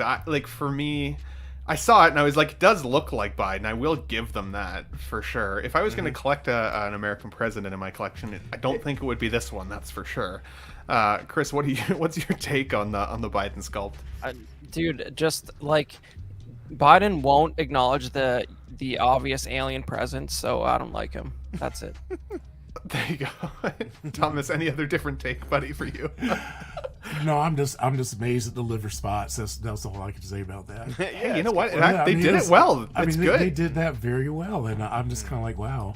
But you know what? They did a Trump, and I have the Obama one that True Toys did, and I have him on display. So I don't know if I was planning on doing a presidential display, I might have been tempted to pick up Biden, and then I probably would have picked up Trump and sat him at the kid table or something like that. But I just even though it's only $29, I mean, come on, do you really want that in your display cabinet? I mean, the paint job's worth $29, but it's Biden. That's true. We've got Mike Latoris with a $5 super chat. Thank you, good sir. Says, well, since I already demonetized you, wink face, I collect for accuracy. Does this figure come with a swap out sniffing nose? If you know, you know. 5. I'll stay. Thank you, good sir. I appreciate that. And what a naughty comment. You'll have to see it. So, guys, that was a good one. For me on a Let's Get Nuts show, I always want to come up with some of these random ones. I think it's cool that they give us, stuff like this slowly over time, but it would not come to my collection. That is for sure. And some people are really into this because they buy those presidential coins and all that other stuff. So it could be somebody out there that wants to have that because they're very patriotic and want to, tout up America, and they can put their little presidential coin and put the other stuff in there on a little display. It's not going to be me, but there could be some people out there like that. And if you wanted it, it looks pretty good. 12-inch Moose Stream says Biden's cult comes with a huge tax break, free money if you're unemployed for a college grad. Okay, let's move on here. Okay, let's take a look at this lovely screen image here. So right now we are looking at Dan Bilzerian. You guys don't know? With some random ass model, because he's always with random ass models, let's be honest. But the reason I wanted to bring up this douchebag on the screen was for this. This popped up in my feed this week, and this is a soldier figure. I can't even remember exactly what it's called. But when you take the helmet off this figure, it looks just like Dan Bilzerian to me. And I'm like, did they do this on purpose? Like, did they actually use his likeness specifically? Because this is what the figure looks like when he's all geared up, which doesn't look terrible. If you wanted like a future soldier type of figure with some cool weapon accessories, it's not bad. But there's absolutely no way I would put this dude in my collection without a head sculpt raw and dirty like this, unless I had some kind of model figure I could add to it. Eddie, do you think that they sculpted this soldier boy after, or soldier figure after Dan Bilzerian, or am I at to lunch? They could have, and maybe they're trying to sell it to a bunch of simps that collect 1/6 scale, and they're like, they see that head sculpt and they're like, oh, that's my idol, I gotta get this figure. But it's pretty close. It's funny, dude. That is pretty funny. Weird, eh? I don't know. I don't know. I haven't seen anybody actually say that they want to get this figure. I'd love to hear from the chat. Like, is anybody actually getting this for, again, a future universe style Shadow Patrol figure? buy these? Are these those? I'm not sure. He gets like those exoskeleton like soldier figures, and it looks like they look a lot like this. So it's like a whole line of them, right? Or That's funny. Mike Sorry, Victoria I really says, lost does it it. come with a vape? Who is this guy? He's supposed to be like this billionaire guy. He runs a couple of different companies, including he's a the poker best- player. It looks like The best way to sum it up is like Andrew Tate with slightly less controversy. yeah, that's a good way. And always has a string of models on his arm. Always. Is that little thing on the handle of the gun, is that a G.I. Joe thing? Didn't G.I. Joe have like a skull thing on it or something? Oh, I don't know. That little red skull on the hand grip. Looks like a Punisher skull. Yeah, It's ridiculous. It's ridiculous. I think I'd rather get the Joe Biden head sculpt than a Dan Bilzerian. But, and then this one popped up in my feed this week, guys. And this is from Queen Studios. We're looking at what looks like, I think it's a quarter scale Tyrannosaurus Rex statue.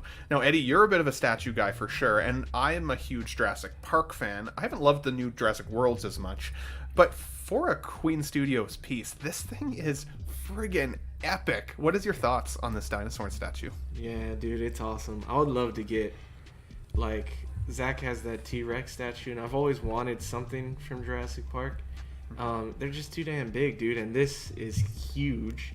It's insane. Like, this is quarter scale. It's marketed as quarter scale, right? I think it was quarter scale, yeah. Yeah, and that's 165 centimeters, so that's like 5'5", I think. It's huge. Yeah, Queen is. I mean, they did the Balrog. They're doing a 1-to-1 Hulkbuster. Like, they're just like pushing the limits with all this stuff, but it's really cool. I could imagine going into like someone who has a rich dude that has a basement with a giant T-Rex on his wall. That would be amazing. Or even like people that like hunt and have like a lot of deer and elk head and shit in their hunting cabin. This would be amazing to put in there as well. But it's super cool, dude. It's just, I don't know. What is it, like 5 people in the world that can buy this? No shit. I think it would have been cooler if it was a Velociraptor, because then it would have felt like a more similar like scale to a human as opposed to a T-Rex, which is obviously so large. There are some Velociraptor busts that exist already, though. So I think that's why Queen did this, because this is the first time this has ever been done. Yeah. Nobody has this. It's crazy. Peter, are you gonna put this one in your collection, buddy? Are you one of the top 10% that can afford this guy? No, definitely not. I think it's okay, but I kind of I think it's one of those ones a bit like the quote in the movie about they were so tied up with thinking that's great they could do it that they you know, without thinking that whether they should do it or not. I don't know. It's a bit weird. It's pushing that like it's like coming out of a shield. So it would be traditionally it would be just the head, wouldn't it? You know, like if it's on the wall of a country house or something. But just a bit weird where it's coming with its little arms and stuff. Little I think arms. They're just yeah. I think they're flexing a bit. And yeah, I think anything where it's kind of like, I mean, what's the price on this? Do we know? Have we got the price on this one, or Don't have the price on this one. Let's if guess. you need to ask, then you can't afford it. Is it? Yeah, it's $20,000 maybe. Yeah, that sounds plausible. Yeah. Maybe a bit low. Yeah. Well, yeah, probably. So, yeah, it's an interesting piece, but I mean, obviously, I'm not ever going to own it, and yeah, I think I'm with you. I'd rather if I had that sort of money, I'd rather have a 1-to-1 scale Velociraptor, like a whole dinosaur. That would be epic. You know, every time I see a T-Rex, I always think of that little thing on the Practical Jokers where they're doing this little thing in the thing, and they say, yeah, well, you know, the T-Rexes, you know, they couldn't get to second base because of those little tiny arms, and every time I see one, that's the thing that always pops out to me. You see those itty bitty little arms, you know, and he's just really wanting to get out there. And the biggest problem with this is that it says Jurassic World on it, which is an abomination of cinema, and you can't spend $1 billion on a Jurassic World collectible. Get out of here. Absolutely. We got the 1/6 scale man in the chat. Thanks for joining, anybody. He says, I'm only here because Ben and Eddie promised to buy me that Blitzway Harley Who Laughs statue. That's why I'm saving up my super chats, dude. It just takes a little while, okay? So, you know, I gotta get a good couple amount of shows under my belt before then. So, thanks for coming in, buddy. That's awesome to see you here. I don't know. For me, obviously this is a piece that I think is unfathomable for my collection. There's absolutely no way. But there are those folks that exist out there who want some really cool, unique pieces in their displays, and this would be one that would 100% stand out. But I do agree with you. Like, who either asked for this, or like did they get caught up in that should versus why they should type of theory, because it is a little crazy. But at the same time, I said the exact same thing about that 1-to-1 scale Hulkbuster, and what's that thing coming in at like $80,000 or something crazy? Like, it's like, but for somebody out there, they exist, right? So, I think it's only half that. I think it's 40, but still crazy. Oh, sorry. I think I was thinking Canadian prices. You know. Oh, you hate yeah. So, you hate to see it. I got to save up for a long time for that. what's the That ship- bad Not that boy. So, not quite that bad. The shipping's 80,000. There you go. We'll briefly touch on this because a lot of streamers, including our buddy Leal, has touched on this quite a bit. But this popped up this past week. The 1/6 scale Hot Toys 2099 Spider Suit has got an update from Hot Toys, and they are showing that this update is now going to have newly tailored fabric Spider-Man 2099 suit, as opposed to that hard plastic body with all the joints that we saw previously solicited. So, Pete, I was just curious, with regards to an update like this, do you think it would be a good idea to lock in a pre-order sooner than later if you're interested in this? Do you think Hot Toys is going to increase the price of this bad boy with material? I don't know. I mean, I think this is the one of the least surprising updates ever, because the hate on that thing was pretty much universal. So I think they've kind of realised that they fucked up there. It's probably. Has it already gone? Did it ever go up for pre-order, or is it just? Yeah, so quite a few people have already locked in their pre-orders, which is part of the okay. reason people were so upset. Because some people who actually liked the previous version were like, "Well, I didn't. It's not what I asked for. I signed up for the original version, and now this is released.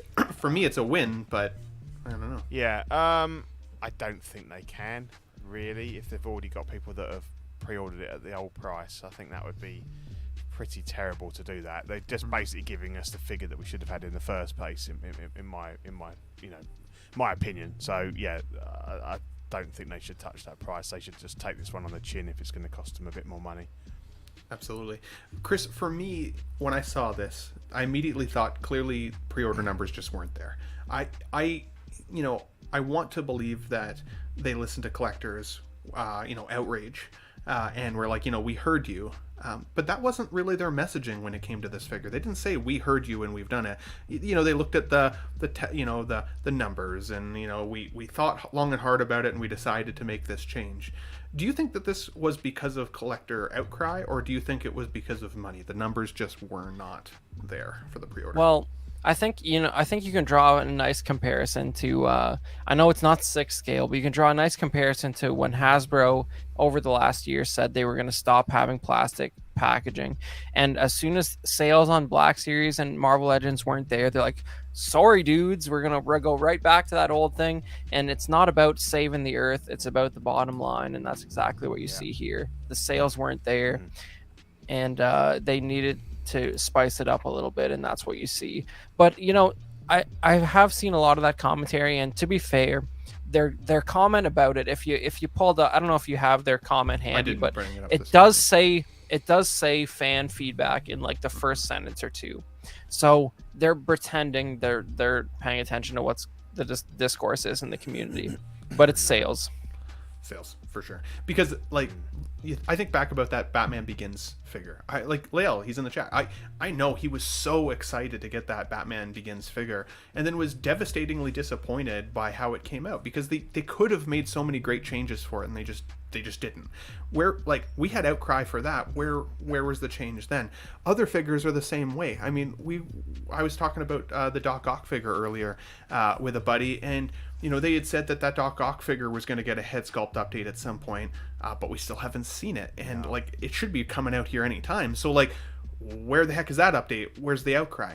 The Tony Stank was a great example where collectors did have an outcry once they started receiving that Tony Stank head sculpt in hand, and they gave us a new head sculpt, but that wasn't a whole figure body. That was something that they could eat the bullet a little on and provide a new head sculpt for you and say, hey, we heard you. Do you think, Thomas, that if people are upset with this change, that Hot Toys or wherever distributor they got it from, say a Sideshow, should honor an NRD return for people at least? I would hope that they would, because I mean, when I first saw it, I said, well, this will be a figure the way it currently is. I said that will be a figure that I would consider getting once it got down to the bargain basement, because I said I'm not paying $250 for it. I said it needs a suit, But I said, if it goes down, I said, I like the articulation. That would be something that would be fun just to play with. But if it's something that I want to display and everything, I didn't feel like it would look right in the collection with the other Spider-Verse figures because of all the exposed joints. And the one thing I said when I first saw this, I said, he needs a suit. I said if they put a suit on this figure would be perfect. And it looks like they're doing it. But yeah, if somebody really wanted the more Mondo Toys version, I think they should honor it, and maybe they can actually just send it off and say, listen, I pre-ordered it because this is what I thought you were going to deliver. Totally. And since you're not delivering that, I want my money back. And then that way they don't have to be out the money. But you never know how some of these companies are going to respond, and that's a shame. But once I saw what they were doing, I said, well, let me go ahead and lock in my price just in case they try to pull something funny. And if they do, at least that way I can say, well, no, this is what you said that you were going to charge me, and that's what I'm going to pay. So yeah, but it's definitely going to be an upgrade in my eyes. I think that what they're going to have to do though is that they're going to have to texture the helmet. I mean the mask thing to match whatever fabric they're going to do in order to make that stuff look together. But other than Unlikely. that, you think not? That's too much work, Thomas. Interesting. Eddie, for you, when you saw the original solicitation of like I want to call it the Mondo style body in comparison to a fabric covered body, what were your thoughts on the initial release? Are you more excited about this now, or would you not buy either at this point? I thought it looked cool, but I thought it wasn't Hot Toys. I thought the figure looks cool as a Mondo or an SH Figuarts, something like that. But this is not what Hot Toys does, so why are they putting this up?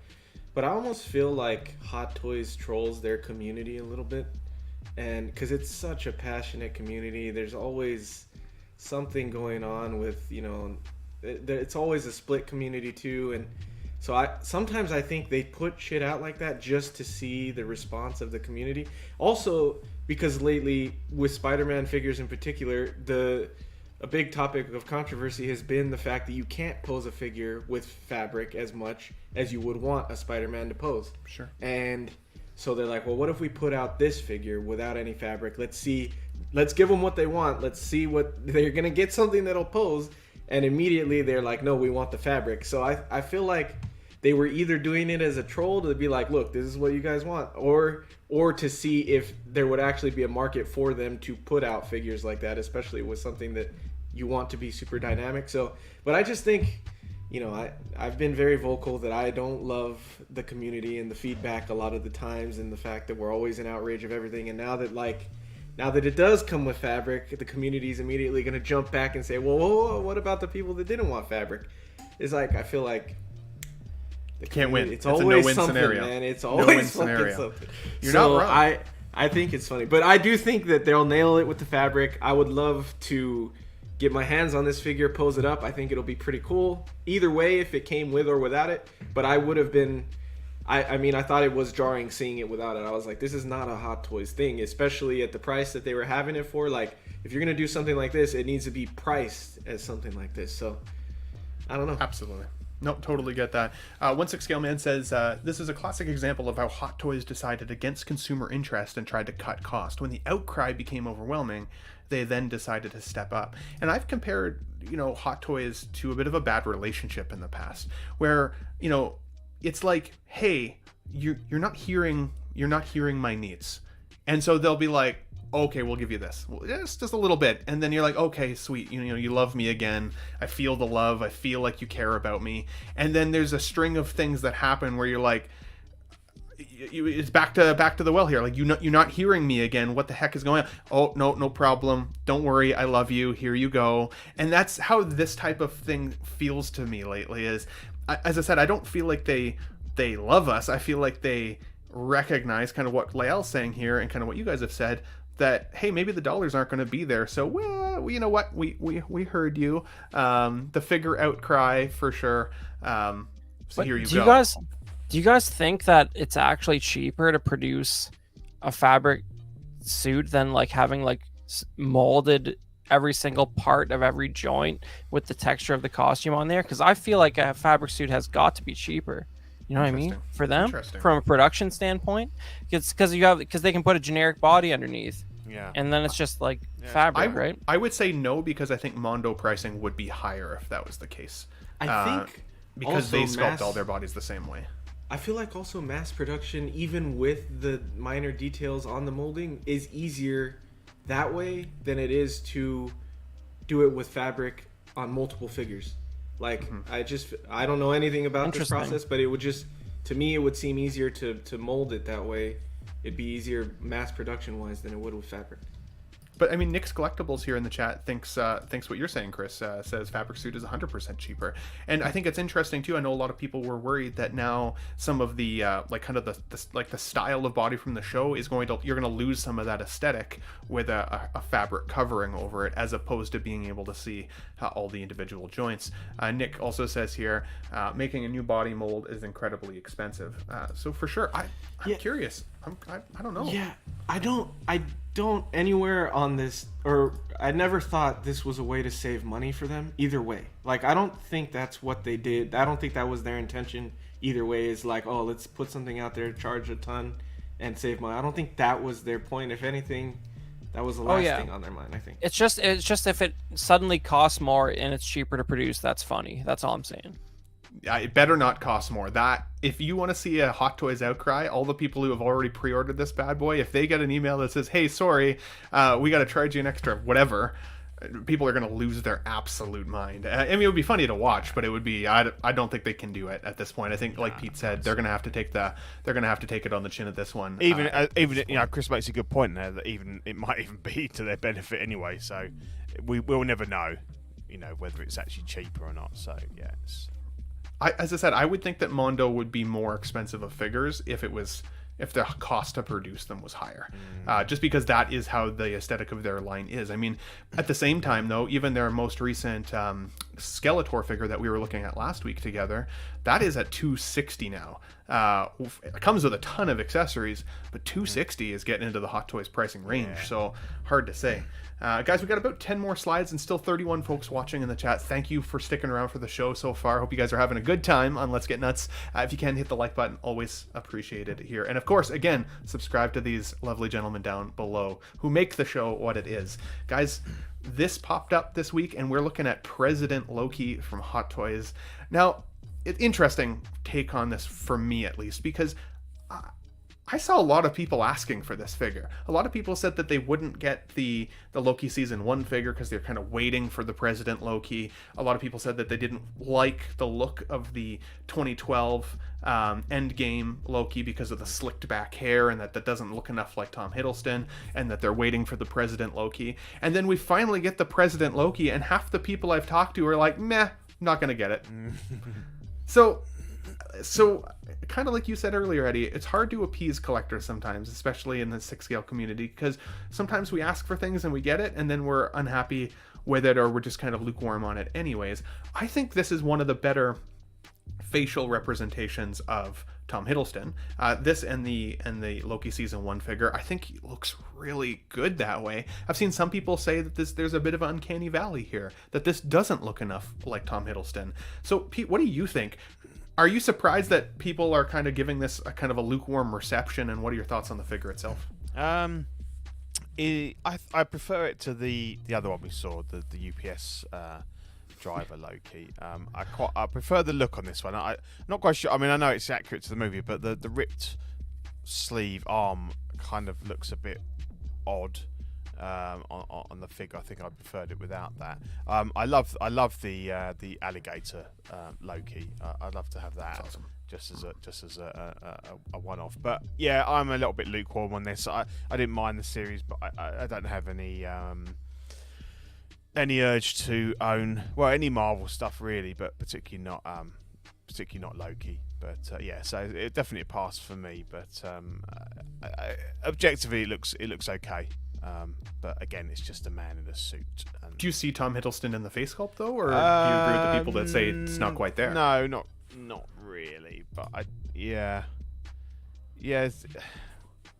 I don't know. The one on the left is quite good from that angle, but the straight on one doesn't look very good at all. Depends on the angle a little bit. Yeah. The one on the left I think is quite strong, but yeah, the one on the right definitely not. It looks like someone I used to work with, but not. I didn't work with Tom Hiddleston, so Not in a good way. yeah. Well, he was a good-looking chap, but he didn't look like Tom Hiddleston. So yeah, That's fair. Chris, did you like season 1 of Loki? And what are your thoughts on this particular figure? Do you think that this is the figure to get from that series? Hey man, wrong guy to ask. Couldn't get past episode 1. Oh no! Avengers didn't change my life. I just couldn't imagine wanting a Loki that's not at least at a bare minimum the sort of classic costume. So like I just don't. It's amazing to me that they can justify making something like this. What a time to be alive. That's all I got. I love that comment because I kind of felt the same way even when I saw the show. When the show was originally solicited, they actually showed us some images of President Loki, and everybody was like, "Oh, like that looks cool. I can't wait to see what part this character kind of plays, or is this the Loki we know who becomes President Loki? Like, what's going on?" And then it was like a one scene wonder, and it was gone. Like it was like one of the shortest scenes with this character, like representation of the show. Eddie, did you like season 1? I can't remember if you said. And is this one that you would consider if you were going to have a representation of the show in your collection? I liked parts of season 1. I'd say overall I didn't care for the show, but there were definitely some parts, like when you meet all the Lokis or the Kang, I did enjoy.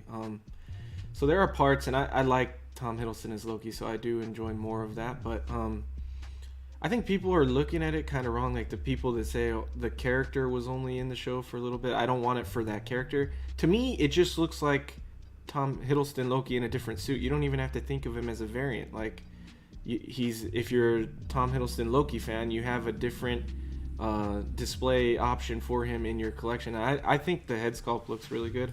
I think the likeness is there. So I think if I was thinking of it that way, and I was a huge Loki fan and wanted more in my collection, I'd get it for sure, because I think it's pretty cool. But yeah, I think that's a good point. I feel like, there's a lot of characters out there that are one scene wonders that people still want for their collection. It doesn't necessarily matter how much screen time they have. It's just if it resonates with you, right? If you really liked it, then buy it.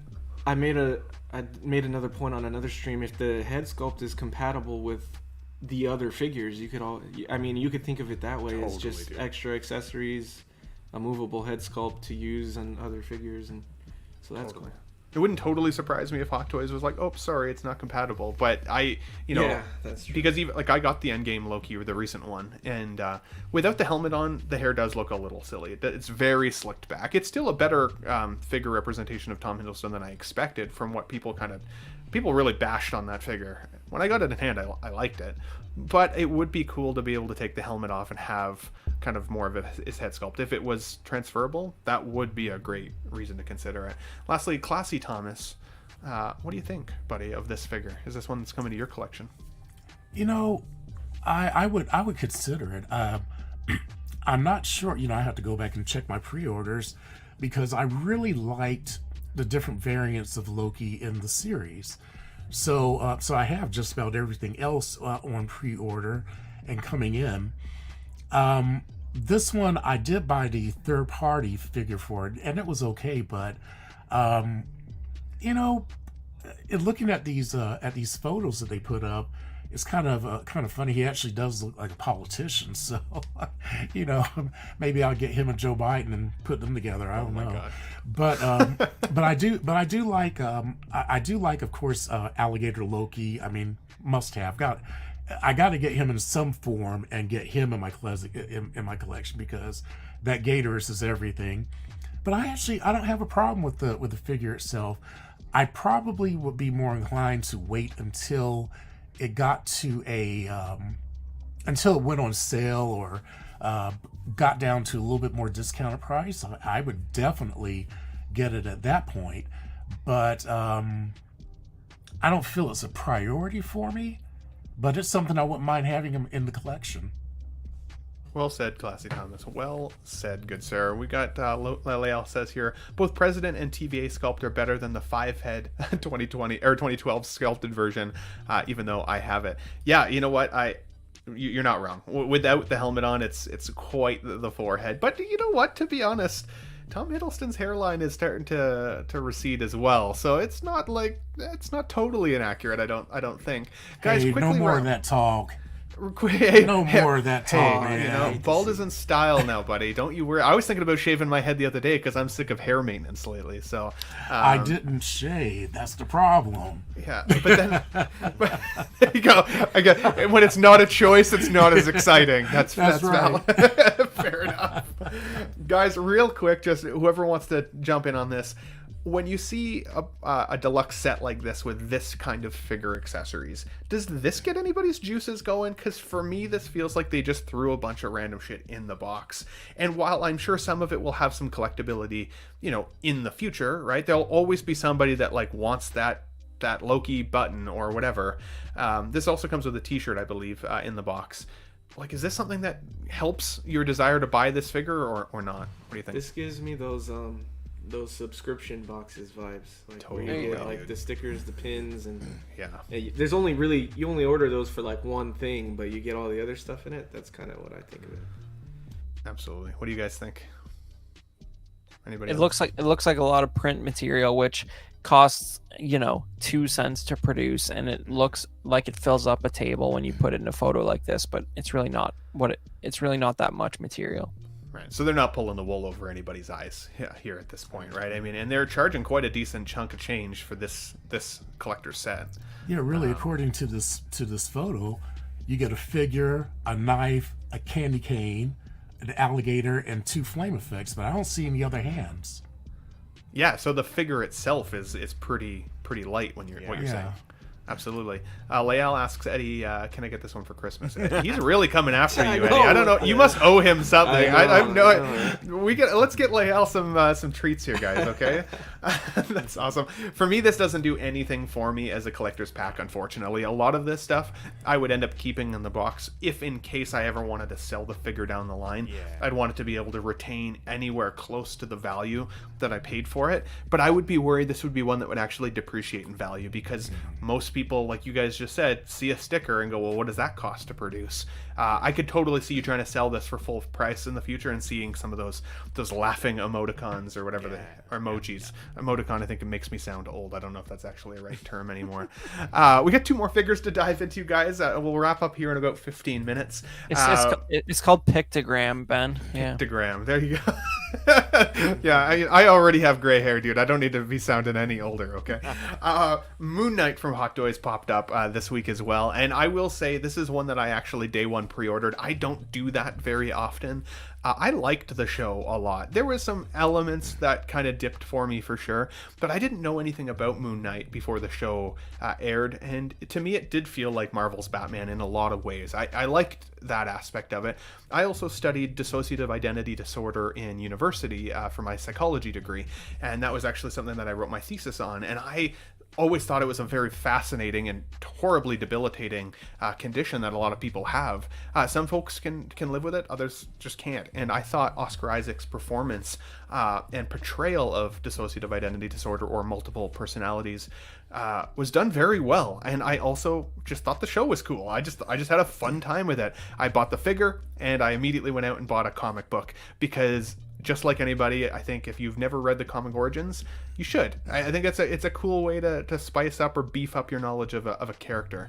Pete, was this one that you decided to buy, or what were your thoughts on the show / figure? I couldn't stand the show. I couldn't get past. I made it through 2 episodes, and do you know what the reason was? Oscar Isaac's terrible English accent. It was Fair. It was awful, and I don't know whether it was meant to be intentionally awful. No, I don't think so. I just couldn't. I feel like he sounded a lot like you, Pete. I don't know what you're talking about. Yeah. You'd be surprised. Yeah, Pete's not no. actually even English. This is just a voice he puts on every week. Yeah. I couldn't. It wasn't for me. But objectively, the figure looks really good. It seems quite well done. Yeah. not a bad figure, but no, definitely not for me. Yeah, I just couldn't get on with it. But That's fair. Yeah. That's fair. If this was a bargain bin figure, like if it did come down in price, would that change your mind or not? Not really. No, it's not about, I've done it's that not about before. the price. I've done it before. I've bought figures just because they were cheap, and then they don't stay long in the collection because I just, that's all they were. They were a bargain at the time, and yeah, it's nice sometimes to just have I have bought figures just to have them in hand and gone, no, I'm happy not having that and like move it on, but. With this one, because I don't have any affinity with the source material, I wouldn't be doing that with this. But as I say, objectively, it looks pretty cool to me. Totally, buddy. Totally. Chris, tell me why Moon Knight was the best Marvel television show that's come out so far. You guys are gonna. I don't know. Even if you don't like Moon Knight, you're probably gonna hate me. But like, Oscar Isaac is just scorched earth. Like, I can't ever watch him again after the Star Wars sequel trilogy. So it's my own psychopathy. I'm sorry, guys. Oh, no way. But like, I just can't. Like, I just think of somehow Palpatine returned, and I just can't think of anything else, and I can't appreciate things.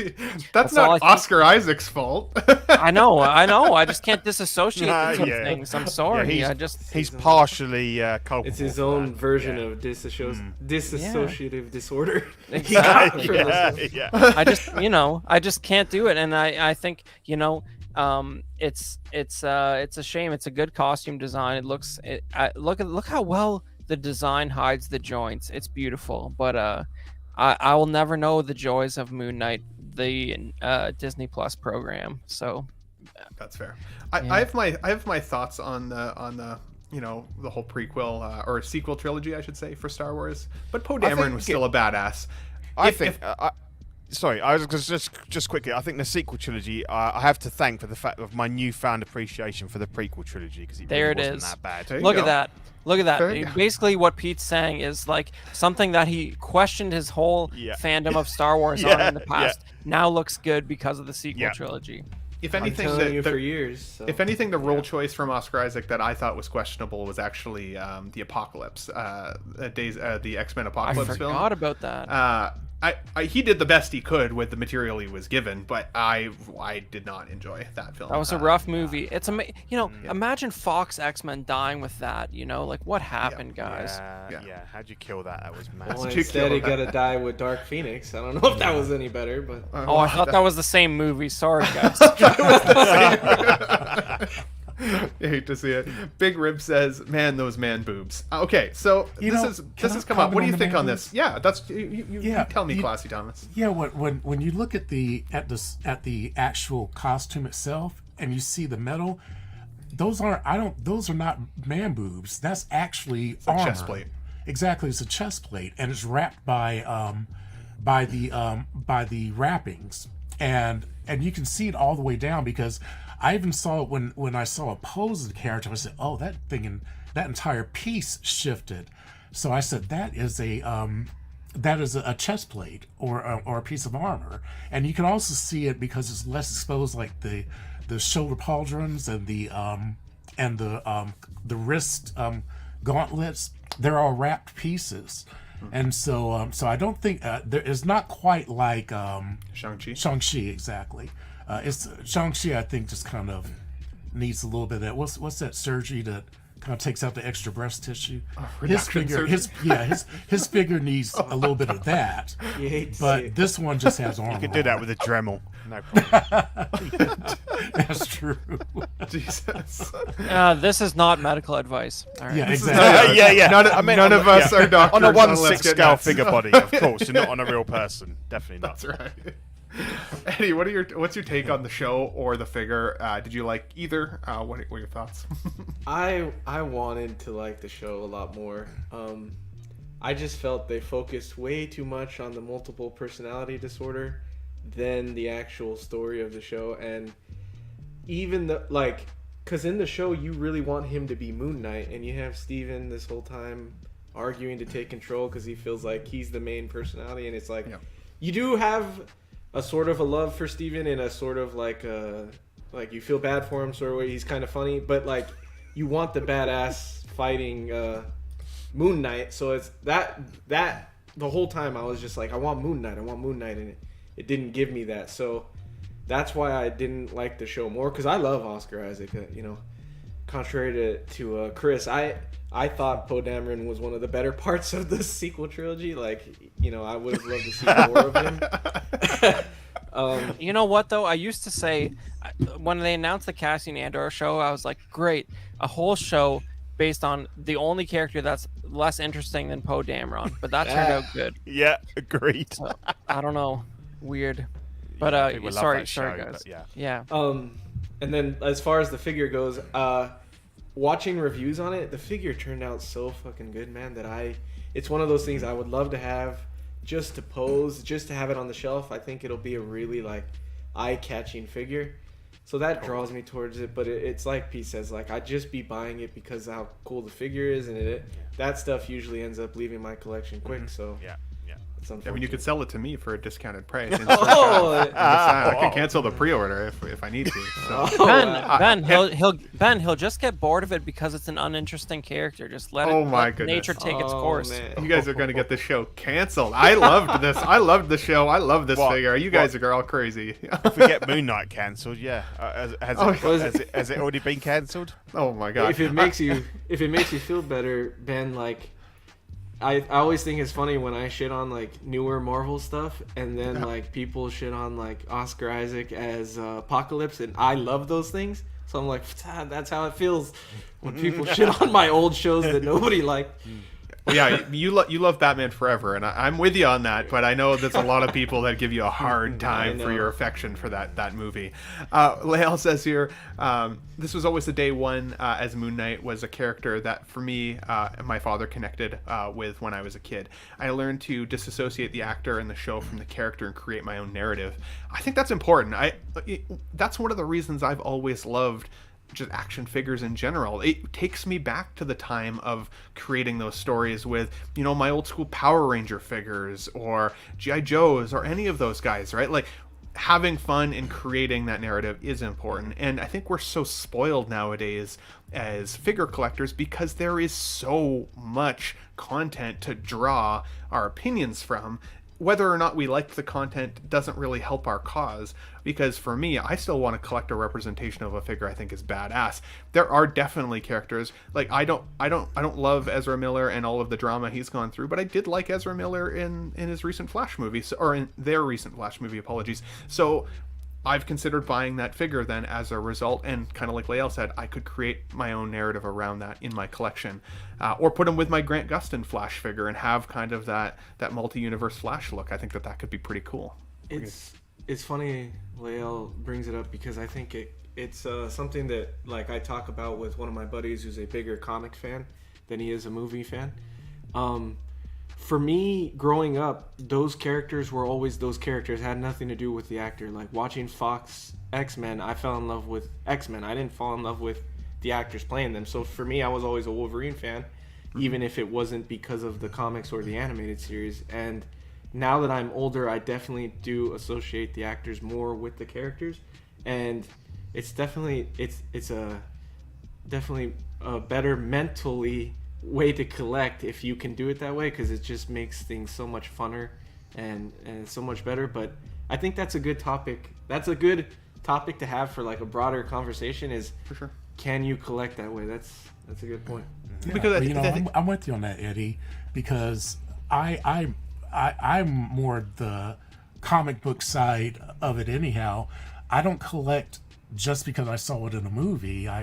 When the collections that I try to assemble are things that remind me of the comic book characters, and if it just happens to be an actor that I like, then that's just a plus side. And if it's a character that I don't like, I have other options, like maybe I can swap out the head, or and just like Ezra Miller, I don't necessarily not feel that would be a good representation in my cabinet. I simply want that suit, and since you're only seeing the lower part of their jaw, it doesn't really bother me. So I'm not really connected to the actor as much as I am to the character. And I don't have the biggest connection to Moonlight, but I have known of him and have read things of him in my youth, and so just the excitement of being able to see these characters brought to the live screen. I mean, this has been something I have dreamed about since I was in 7th grade. And I remember me and my friends would be talking about this. We would be fan casting on the, on the school bus riding to school, talking about, oh, this person could play that, this person could play that. And that's what it was all about for me. But this suit looks amazing. They did, at least from the photos, they have done an excellent job on this. And I'm excited. I mean, I think I got a notification that mine should be coming, I think, did they say the end of June or something like that they'll be shipping out. So I'm kind of excited to get this in my collection. Heck yeah, dude. You know, one thing that I am a little surprised about, though, with this release? That nobody's really all that upset about the styrofoam moon. Everybody lost their collective shit when it came to the cardboard, high density cardboard plutonium case with the Doc Which Brown looked figure. great. And it still looks great. I love that in my collection. I think it's fantastic. Nobody seems to really mind that they're plastic covered styrofoam in this release, and that's still adding to the cost. It's styrofoam on the back. If you flip it over, it's like black styrofoam, literally. And part of that is obviously probably a weight factor, right? I mean, it's not putting too much pressure on the stand.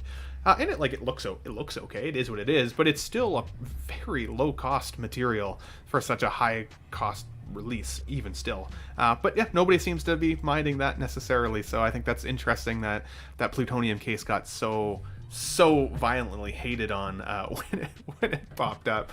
Guys, we got one more figure to dive into here, and it is of course the IG-12 plus accessory pack. Let's be honest, this is probably the most accessories from other figure releases I've ever seen with any 6 scale offering from Hot Toys. And my theory here is Hot Toys, I think, recognizes that Mando Season 3 just didn't do as well as people wanted it to. I think that in terms of Hot Toys, again, this feels like it's a subtle win for collectors because we get to add accessories to figures that we may already have in our collection. So for us, I do feel like that's a win. On the other hand, though, I also know that Hot Toys is governed by licensing, and licensing requires a certain amount of content from their content to be made and released.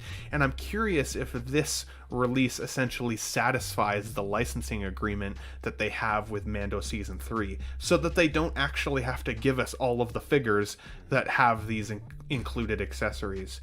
What are your thoughts on that take, Chris? Oh man, so we don't have time to just explain why Star Wars is so broken and demented at the moment, but the real thing here is this is not IG-12, this is not IG-11, it's IG-88, because IG-88 sells product, and that's why it looks exactly like IG-88. It happens to be driven by Baby Yoda. They already had this figure out. It's some sort of a modification, and I don't. The one thing that's pleasantly surprised me about Mando Season 3 is that they didn't really bring back Taika Waititi to be continuously annoying, and all he says is yes and no, and that was a funny gimmick for the 2 episodes where it was relevant. But like you were saying, Ben, Mando Season 3 on the whole really lacked a purpose from my perspective. It's like season 1 and 2 had a direction and there had a goal, and season 3 doesn't have that, and I think the audience noticed, and that's why you don't have a lot more figures coming out. And this is just a derivative design. It was a fun gimmick in the show, but I didn't need Mando Season 3 in my life, and I certainly won't be picking this up. Interesting. I thought it was a strange build up in Mando Season 3 too, because we saw Din Djarin going after the droid, and then they finally get the droid, and then they can't really use him anyways, so then they just leave with the I can't remember, it's not a pit droid, it's what the heck is it, the red and white droid that goes in the cruiser with them. Anyways, they built it up a little bit, and then they kind of they kind of get it to the end of the series, and then we see IG-12, and it's like, okay, that's fun, Grogu's in there, and then I didn't even really feel like the IG-12 suit really got that much of a payoff other than to carry Grogu around for the episode. It's but even a mech. that, but even then, like, we'd already seen Grogu train with Skywalker, so we know that little guy can move pretty damn quick at this point. He doesn't necessarily need a mech suit to get around and be defended. So, and we didn't see the IG-12 light people up necessarily like I was kind of expecting him to do. So He was already in a hover pram. Like, this is very impractical by comparison. for sure. Pete, what are your thoughts on this release? Do you feel like Hot Toys is just trying to service their license agreement at this point, or do you think that they're listening to collectors and giving us more so we don't have to buy other figures? What are your thoughts there? I don't know. It's difficult. I think in general, not just in this forum, but in all merchandise, Grogu sells. I mean, there's so much stuff, and he has a. I think I find him really annoying, to be honest, and I'm not a big fan. But I think the plush toys, that everything, he appeals to a much wider audience. So I think we've seen the amount of Grogu's that we've had with various figures and stuff. So I think this is always an absolute no-brainer. They'd already had the IG-11 bodies. There's not much of a modification. I found it funny. As Chris said, he didn't really have much to do. It was okay. I kind of like the accessories more. Mouse droid's cool. I like all the bits and pieces. I don't own any of the figures for it to go with. And I suppose it's enabling, isn't it? Because if somebody's going to pick this up, then that might push them to order some of the other figures they might not already have. So it's kind of pretty clever on Hot Toys' part. These guys are cool. I like them. They're cool. Yeah, they're worth it. And obviously, you get one with the basic set, or you get the extra two with the accessory one. So I think if you're going to buy it, you've got to go with the accessories. And even if you, I know a lot of people don't do it, but if I was buying it and I'd part those out, because you'd probably cover the cost of the IG-12, to be honest, because people are going to want those for their figures they've already got, but they don't want this. So I think it's probably quite a wise buy if you do want it, and definitely go with the one with the accessories, for the extra, because How much does this figure cost, by the way? I think it's $360. With the upgraded pack with all the accessories, which is about an absolute ton. It's a ton of money. $90 more, I think, than the standard, isn't it? But you make a good point there, Pete. You could part out. I've seen people paying $50 to $80 just for a mouse droid. To be easily, because they've only brought it out one. Well, it might be twice, but once. Definitely, the only one I can think of is the A New Hope 2-pack. And just even things like anyone that's got the heavy Mando is probably going to want the his gun, the lit up cannon here, melting. Yeah, exactly. And cool. I mean, the Bo-Katan stuff, maybe not some, because it's very easy. It's not difficult to get the 1,000,001 people, even Zack's Wonderland, have done the shoulder, and the shield. I think he's done. So he's got it involved for it. I think I quite like the ones for Mando are quite good, from those from Moff Gideon's troopers. They're quite good. But I think the little guys are probably the standout for that. I would have liked to see another 2 pit droids with this, because they've done the battle droid pack so far with 1 pit droid, but I always feel like you need 3 pit droids in order. They're never really on their own, are they? They're never on their own, and so if they'd given us another 2 little pit droids with this, that would have really added some value for me, for sure. Yeah, I agree. Yeah, Ben, it's almost like Episode 1 has cultural significance. Introduce the pit droids. Yeah, that's right. What do you think of this hair, Eddie, for this Bo-Katan that's kind of teased? Like, do you think this is another figure that's coming, or do you think that they've just seen, folks out there like Leal getting, their rooted hair from Tina St. Cruz, I think it is, that looks fantastic, by the way. And then they're like, hey, we could do that too. To me, this looks like they've just stapled a wig on a character. Like, her head doesn't even look like it's the right shape. It blows me away. What are your thoughts on this? Yeah, I don't know why they even put that in there. That's why I think that they like to troll their fan base. I think they like to mess around with them. They like to look at, are we doing a second figure, or are we just showing you this because it could have been this, and who knows? But I actually think it looks styled well. See, I didn't articulate this right on another stream because people were giving me shit because the custom looks better.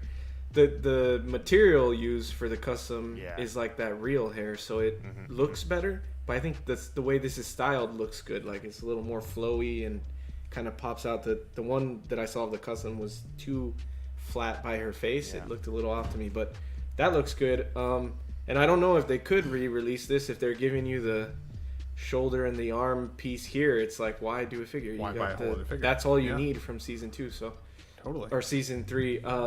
But overall, I see this more of like that Baby Yoda accessory pack that they did a while ago with the Lothcat and the other figures, the frog and everything. This is more of a Baby Yoda in the IG-12.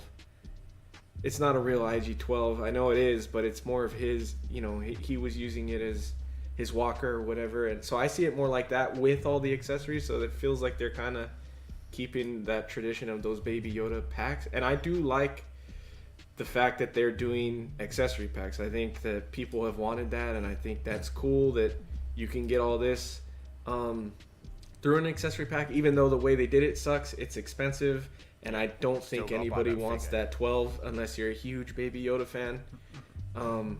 So they're trying to make their money on it while giving the fans what they want at the same time, which sucks, but kind of feels like progress a little bit, I guess. I don't know. Absolutely. We got uncarded reviews here. He says, Babu. Thanks Yeah. for joining in. Definitely appreciate Highlight of episode 9 is Babu Frick. It's awesome. So, guys, you guys made some great points, and it made me think of one last question before we wrap the show today. And it comes to, for me, the question about accessories. So now we're seeing figures like this that are coming with some additional accessories. We've seen the accessory pack, like you mentioned, Eddie. I've always felt like it was an absolute devastating hole for collectors that Hot Toys doesn't have a store that sells accessories parted out specifically, that you have to go to a place like Toys Anxiety that, you know, deconstructs boxes and slowly parts things out. And they do it in a way that's clearly profitable enough for them to stay doing that type of thing. You go and you see a Stormtrooper helmet, it's still $59.99. If you built the whole figure based on just what you could buy from a parted out figure, you'd end up probably paying more than what the figure is worth. Oh yeah. But at the same time, if Hot Toys was able to give us something like that, where they had literally an accessories store, you could just go and buy a couple of these little Anzellans, or you could go and buy, a gun or a helmet or whatever. Like, is that something that you guys wish they would do? And how do you think that they could to do it in a way that would be successful? Or do you think they'll never give us that? Do you feel like that is an absolute pipe dream at this point? And I want to hear from what the chat thinks about that as well. Pete, go ahead. I'd have said no, absolutely not. But obviously, this has thrown a real spanner in the works. And as Eddie says, they've put it behind a paywall, so you've got to pay for the figure that you probably don't want. But it gives a slight glimmer of hope. I don't think they'll ever do it. I mean, it would be brilliant because I put so many customs together. For example, recently I've done a little Death Star escape with Han, Leia, Luke, and Chewie because I had some extra figures and stuff. But I needed the Stormtrooper belt for Luke. And it ended up costing me a fortune because they only concluded that with either the unless you want to, have a Stormtrooper that's got no belt, you had to get it from the disguised Luke Stormtrooper, or the Han came on with the double pack and stuff, and it cost me a lot of money, and I really didn't have any choice because I wanted that part of the display.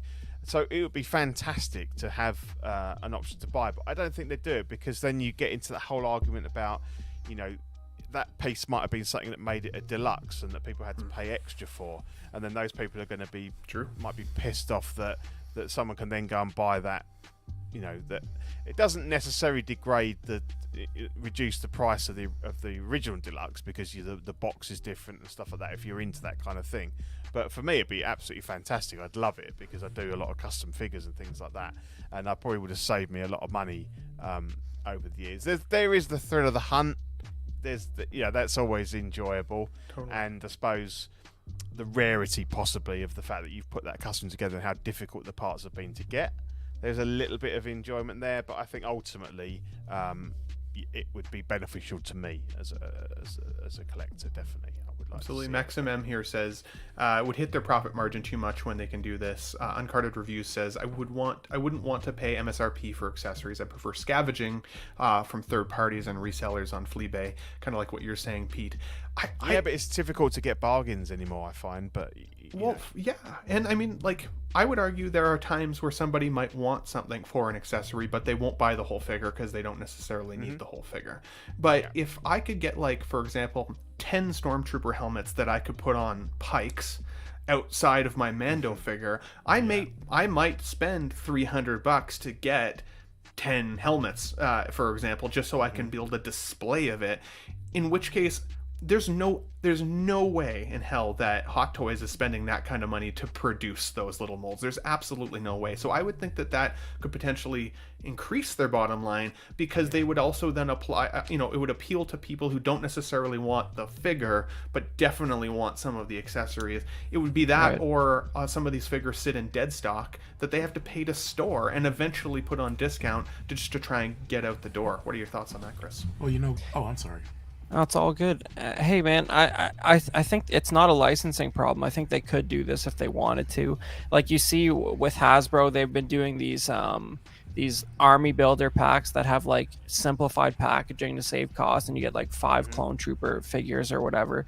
I mean, if they did a pack that was like 3 E11s and 2 like DLT 19s, which it's just Imperial guns, guys, Stormtrooper guns. All right, if they just did that, there's no exclusive harming. Those guns have come out with a million things. It's just you might want one to put with your Han Solo or whatever, because for that 3 seconds of the movie he picked one up, and I think that would sell. And it's got to be cheap because they're mostly black with like minimal paint details, so I think they could make a good profit on it, and it's probably a lost opportunity. Absolutely. Thomas, what were you going to say there, buddy? Yeah, what I was going to say is pretty much what Chris was saying, is that I think that they could probably do it, and they could make a profit, because if they were going to mass produce, especially if they're not, the metal kind, if they were just making things and just pouring them in batches and making them and selling them, they can set their profit margin wherever they want to, what's reasonable for them. But they probably, I don't know if they're thinking that far ahead, because I think this could definitely be profitable. Those little small things that people want, or even as replacement parts. And let's say somebody lost one of those small pieces and they need a new one. Being able to pick it up from the retailer would be great, or from Hot Toys. And I think that if they were going to do it, they probably would want to do it with a line, kind of like a logical place to start something like that would be like with something like Star Wars, because they have so many things. You got the clones, you've got all of these different things that's part of that that line that you couldn't really do as well with individual figures, like if they were going to do something with Marvel or DC. So if they were going to try something, I think they would probably want to try with something like Star Wars, because I don't really collect a lot of Star Wars, but with all the Star Wars fans out there, they could really go crazy just buying these parts. Or since Iron Man is so popular, being able to sell parts to Iron Man, because I know he's real hot in Asia, and he's one of their big sellers on the Marvel side. So I think that they really do have a missed opportunity here if they're not jumping on that. I think accessory packs are always terrific to have. And it's not so much a loss, I don't think, like if it was a deluxe figure, and then if they had an accessory that said like all right, let's go with what's that guy's name, Cable. You know how he had that shield? Let's say that something happened with the shield, and they said, well, we're going to be selling Cable's shield, and we're going to be charging $50 a shield. You think they're not going to be making money off of that? I mean, come on. Definitely. It may have come, and people will pay it because they want it. Definitely. And it probably is something that they could gauge off of what's happening in eBay, but even if they beat eBay's prices, they would still, really make a profit.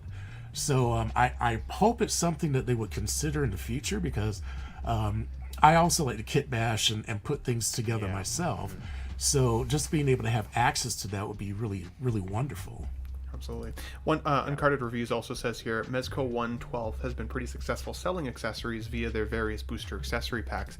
I think one of the things one of you mentioned there was, it could feel like it eliminates some collectability of the figures, because if you do get an accessory that comes with a figure that's hard to find now, that could suck. I do think though, it would change potentially the perception of Hot Toys, right? I mean, I think collectors, including myself, see these as pretty valuable overall and collectible, despite the fact that Hot Toys continues to revisit and reissue a lot of things. If these were numbered figures, if these were limited edition numbered releases, then I would absolutely never want Hot Toys to release accessories from any of those lines, because that's what truly, to me, makes something collectible. But if you could go back and get anything that was rare to find and add it, I think people would buy it way more than they may realize. I think it's an absolute missed opportunity. What do you think, Eddie? Any final thoughts on accessories or whether Hot Toys will ever consider making that jump? Well, I think it depends on what they release in the accessory packs, because I think it limits them to lose money, and we know that I know people don't like that argument, and but they're a profitable business, and so it honestly shocks me that they did it with this pack, because they could have put that heated gun in the second Heavy Mando and sold more figures potentially, or they could have put the shield and the shoulder pauldron in with a second Bo-Katan and sold more figures, and you're making more money than you are selling it in this accessory pack with the IG-12. So I don't think that they would do it with accessories like that, but I do think that they could do a weapons pack. They could do just a normal weapons pack, comes with whatever guns, and it could have a difference than a normal gun to get people interested in buying them. Like, they're metal, they're real metal guns in this weapons pack, and that's an incentive. And then that way it's not just one gun, it's multiple guns, and they can charge like $150 for maybe 10 guns or something, or however it is profit wise for them to do it. I think they could do stuff like that. But also the thing is that I wouldn't know how they do this is Hot Toys can't sell to us in the US. So if they did this, they'd be selling to the China market, and those people would be reselling it to us. And what would that difference be? And would it be lucrative for Sideshow to distribute it? Like you said with the helmets, I don't think Sideshow would sell just accessories for them. I think the logistics would be too much. I don't think there's any profit in just them making single, but I could see it happening in like someone brought up Mezco, they do weapon packs. I could see it being logistically possible with a weapons pack if it's more expensive, and then they can cover the distribution costs and getting it to Sideshow. But otherwise, they'd just be dealing to the Chinese market, and then we'd have to pay the secondary price. I don't know if it'd be worth it for us there. Great thoughts, dude. I love that idea. When I think gun pack, I think of like a John Wick figure, where if I had a John Wick, I'd want a whole wall of guns, like that would be really, really cool, and definitely scoop my money. But also a really interesting thought there, I didn't even think about, just in terms of borders, right? How would they sell it? Who would they have to go through? I could imagine it would have to go through a 1/6 kit or something like that. I would be surprised, I agree with you, Eddie, if a Sideshow ever got on board with that. Or the cost would start to get to the point where it didn't make sense for collectors. So if it's $80 a helmet, well then I'd rather just buy the figure, and then they wouldn't sell anything. You know what I mean? But they would have to make their money as well. Guys, really great thoughts on that. We still have 31 folks watching. That actually wraps up the show for today. First of all, SpongeBob SquarePants, Classy Thomas, thank you for coming back again, sir. We appreciate you being here. Hopefully everybody who's watching, if you have had a chance to go over and subscribe to SpongeBob SquarePants Thomas, Classy Thomas, please do so. Anything coming up on your channel, buddy, that we can look forward to in the next couple weeks? Well, as I've been teasing, and I don't know, starting to feel like a tease now, but I'm going to be working on my my review. I mean, my figure review. I mean, not figure review, my figure showcase, and I'm just going to do it shelf by shelf. I think if I can figure out a way to make it interesting for the period of time I'm doing it. And I'm going to start off with my X-Men because, again, I'm a big X-Men freak. So that's going to be my goal. I'm going to try to start filming and maybe do a little bit of editing stuff so I can try to get it out Wednesday. So that's going to be my goal. So please look out for any announcements that I put out there. And then I will probably start going over some of the other ones. If it looks like I'm have time on my hands, I may do the block of figures that I have here, and then do some of the other ones I have spread throughout the house a little bit later on. But I'm kind of excited about that, and I actually have a figure that I'm working on, which I'm looking forward to showcasing once I get her finished. So that's probably going to be coming up in about maybe the next 2 to 3 weeks. It depends on how well my painting goes. Cool, man. Cool. Well, keep us posted on that. Let me know if you want to send me any pictures. I can help support the channel. Cool. Get some additional, excitement there from folks and get people over to see you as well. So, good guy, you're the man. Thank you so much for being here, buddy. It's always very much appreciated. Lots of love from this guy. We've got Eddie here with us again. First time on Let's Get Nuts. Hope you had a good time on the show today, buddy. Anything coming up on your Made Media channel that we can look forward to? Yeah, definitely appreciate you letting me join last minute. I had a lot of fun.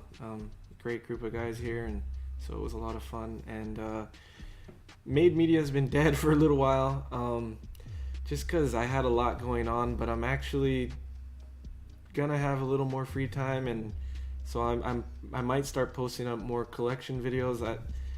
Right now, the gym is mostly like what I'm focused on right now, so I've been posting a lot of that on my Instagram, and I posted some videos on Made Media, but that definitely was more of a collector based idea when I made the channel, so I want to put more collection stuff on there. Oh, did you lose me? We lost you for just a half second. Yeah, I'm getting some statues in the last half of this year, so if anything, I may do some statue reviews just because those have the most views on the channel that I've had right now. I don't know if I'd be doing live streams and stuff, but I'll do more statue reviews or reviews of pieces that I get in, or mainly you can find me live streaming with other people like Ben or on LWO or some other statue channels. But that's kind of what I'm doing. If you really want to see what I'm doing, I'm on Instagram a lot, but like I said, it's mostly fitness stuff, so if you're not into it, it's totally cool too. But again, appreciate it, Ben, and I had a lot of fun with you guys. Yeah. Thanks for coming, man. Definitely appreciate you here. Go check out Made Media. You already have a ton of content on there already that people can get caught up on if they've missed it. And then follow you over at Instagram too. I mean, you know what? Fitness is a thing for all of us. I'm trying to extend my life, and exercise is part of that. So it's good to get a community of people that we like and that we're friends with that can support each other. I know that one of the first likes I usually get on my fitness posts is from Eddie. So I appreciate that. It gives you that much more of a reason to try to, as I said, extend your life. I also want to look like Arnold Schwarzenegger in the new guys. Like, let's be honest. So, yeah. Chris, thanks for coming back this week, buddy. Again, sorry we couldn't have you last week, but of course your take on things is always appreciated and lovely. I think I like your dry sarcasm. Sometimes I'm like, is he being serious or is he joking? But there's a good line in the sand there. Tell us about the Vintage Rebellion podcast and what we can expect from you over there, good sir. Yeah, man. Thanks for having me. So I would really appreciate it if you'd go over and follow the Vintage Rebellion podcast, because last week I got to do a lifelong goal of mine. I got to sit in on an interview with Roger Christian, who was the set decorator on the original Star Wars and the art director of Alien. And this guy changed our culture, man. This is why I got into podcasting, to talk to guys like this. And absolute legend. Designed the first lightsaber, designed the E11, decorated the interior of the Millennium Falcon. This guy changed the world, and he doesn't get the credit that he deserves. He's a local guy. For some reason, he lives here in Toronto, local to me, and it was great to sit down with him. And that interview will be posted sometime before the end of the month. So if you go over there and follow, I would really appreciate it. But that's all from me. It was great being on tonight, and it was cool to be on the panel with Eddie as a longtime CW listener, so I appreciate that. And I had a great time. Awesome, dude. Yeah, thanks for joining. Definitely appreciate it. Of course, and then Pete, like you said, if you say you're going to be here, I'll never get nervous again at the 11th hour. If you're here, my poor guy, I'm like calling him on the phone, like, "Are you coming?" but I love having you here, buddy. Anything coming up on OFAC this week? I got to change this slide because this on the left, guys, just so you're aware, it's now quite out of date. This was not 9 days ago anymore. But OFAC returns this week, episode 95. It's probably not an action-packed show. There's not been a lot kind of from a figure point of view, it's always good to get together with my good mate Ian and talk some shit and what have you. And I'm looking forward to that. And again, like 100's going to roll around pretty quick, and really looking forward to that. And we're probably going to try and get some guests on. So if any of you guys, I know it's a difficult time for you guys. It's a Thursday. I think it's sort of 2:30 in the afternoon, sort of US side. But it'd be great if we could get some of you guys in, because we want to make it a big party and celebrate the 100. So tune 100. In.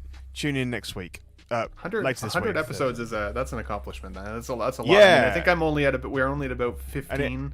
And it's Let's funny, Get Nuts episodes. Because obviously being on the CW network, it doesn't seem like big numbers, because the Collective Weekly Lives on like 200 odd, and even After Darks, well into the hundreds. But then we only ever do it every fortnight, and so for us, it's a major milestone, and I'm surprised we've got this far, to be honest. I think there was a point where we got to 50, or we come out to 50, and like me and him were a bit jaded, and we were kind of like, are we going to call it a day on 50? And that just seems like, that is a very long time ago now, as we move to 100s. And we're definitely as enthusiastic as ever. So we're gonna keep going. When you say things like Fortnite, it makes me think that you're in the running to try and steal Classy Thomas's Classy logo. I'm just putting it out there. It sounds very very professional of you. At least you weren't thinking of the video game. Good for you, man. Yeah. No, exactly. That's awesome. Well, Pete, as always, I appreciate you being here, buddy. It's always a good time chatting with you every Sunday. A pleasure to stream with these wonderful gentlemen. It's fun It's time. been a pleasure as always. Yeah. And then, of course, you guys are here for Let's Get Nuts on the Ben Thomas Show. I've got surprisingly already over 250 videos on the channel. We're approaching the 2,000 subscriber mark. So if you're watching, it's amazing. I always find, how many people watch the show but still aren't subscribed. If you have a chance, hitting the button definitely helps. So please subscribe if you can. Let's get me to 2K if possible.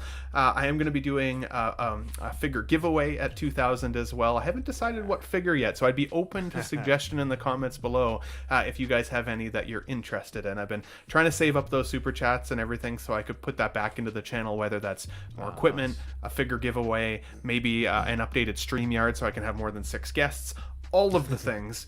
But again, if you're over here already watching the show, please hit the subscribe button. It would definitely be helpful. I think next Sunday, guys, we may have a break. I don't know if I'll be back on Sunday with you guys next week, just because I am in the process of moving right now. So I'm not even sure I'm going to have... I'm not even sure I'm going to have internet set up next weekend. So if there's no live show next Sunday, guys, just tune into the following week, because Let's Get Nuts will be back the following week. And I'm sure at that point we'll have quite an extensive show to go through. There's always a lot of entertainment news and figure news. But guys, with that said, I love all the people in the chat. I love your faces. I love you guys. You are the best. I think it is safe to say once again that on a Sunday, we got nuts. Thanks for watching, everybody. Bye. I'll be back.